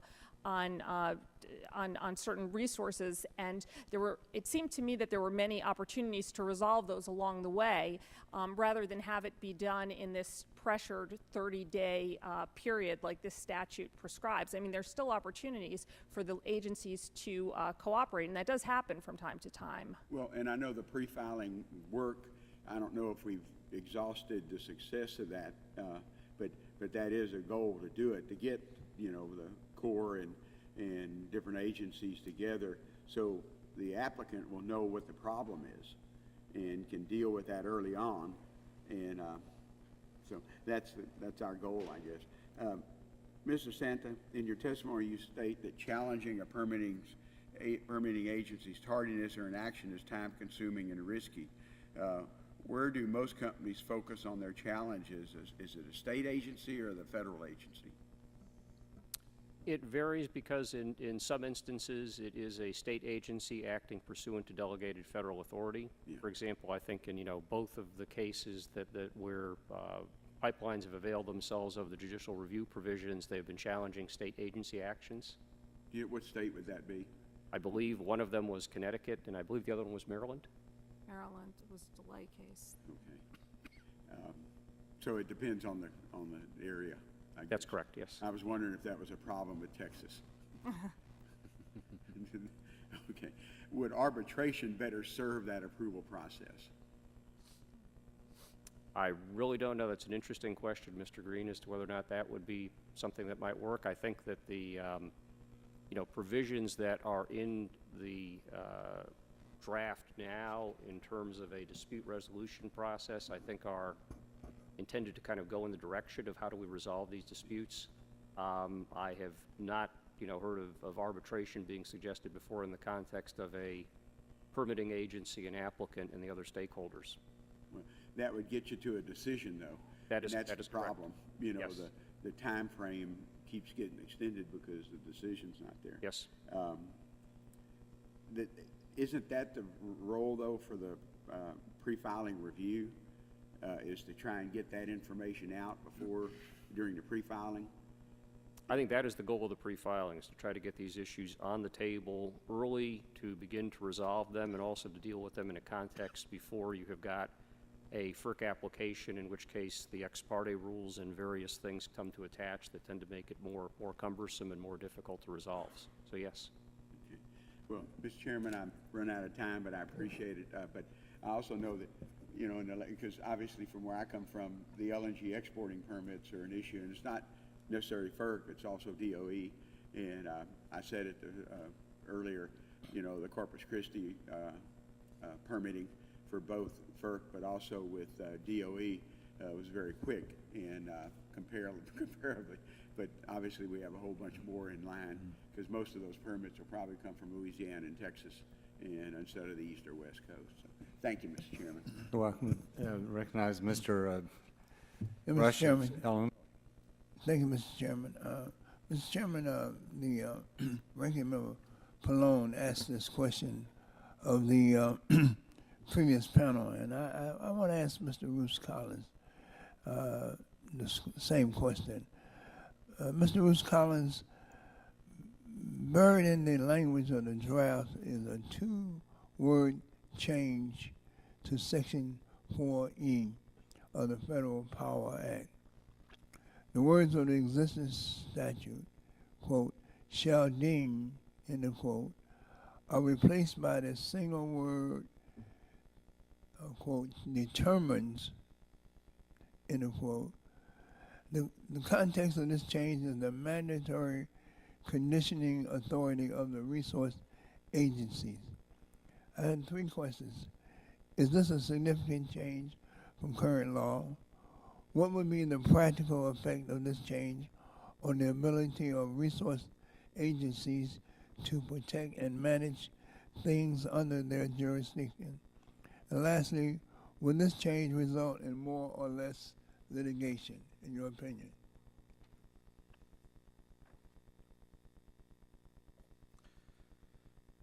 In my opinion, the change in those two words is not significant, and here's why. I think the intent of the discussion draft is to change from a verb, deem, that has lots of discretion, to determine, which sounds like it must be more rational and based in the record. That's what these agencies already must do. There's a case called Bangor Hydro, decided by the D.C. Circuit in 1996, that expressly held that a federal agency cannot have a field of dreams justification for a condition. It must have a rational basis and state a specific goal. And so with respect to those two words, what I see is an intent to recognize the holding of that case and similar cases that followed. Thank you, Mr. Chairman. Thank you so much. Well, that concludes the questions, and it concludes the hearing. And once again, I want to thank all of you for taking your time and coming and share your views and experiences with us. We look forward to working with all of you as we move forward trying to develop an overall energy package, and we'll keep the record open for 10 days, and I would like to ask unanimous consent that the following statements and letters be submitted for the record. A letter from the Edison Electric Institute in support of the Hydropower Regulatory Modernization Discussion Draft, and second, a statement from the American Public Power Association in support of both the natural gas pipeline permitting reform and hydropower regulatory modernization discussion drafts.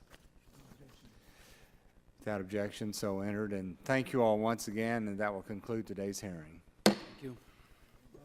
Thank you so very much. Let's see one tomorrow. No family connection. I'm a Collins bride. I'm a Collins. We're married. 4 o'clock. Is that okay?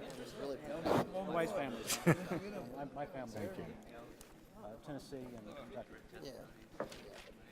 Texas is mine, my man. But I don't know. Maybe. We'd have to trace back the lineage, right? Well, it'd be fun to do that. Yeah, like in 2 hours. So good to see you again.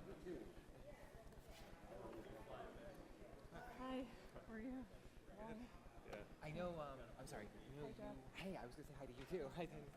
She has like 3 o'clock flight. So, but maybe it's just us. With Christy? Okay, all right. You got that one. I was actually supposed to be on a flight at 10 o'clock this morning, which I switched in order when this came up. I was like, all right. No, next one.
Well, again, but you know, we took a long time.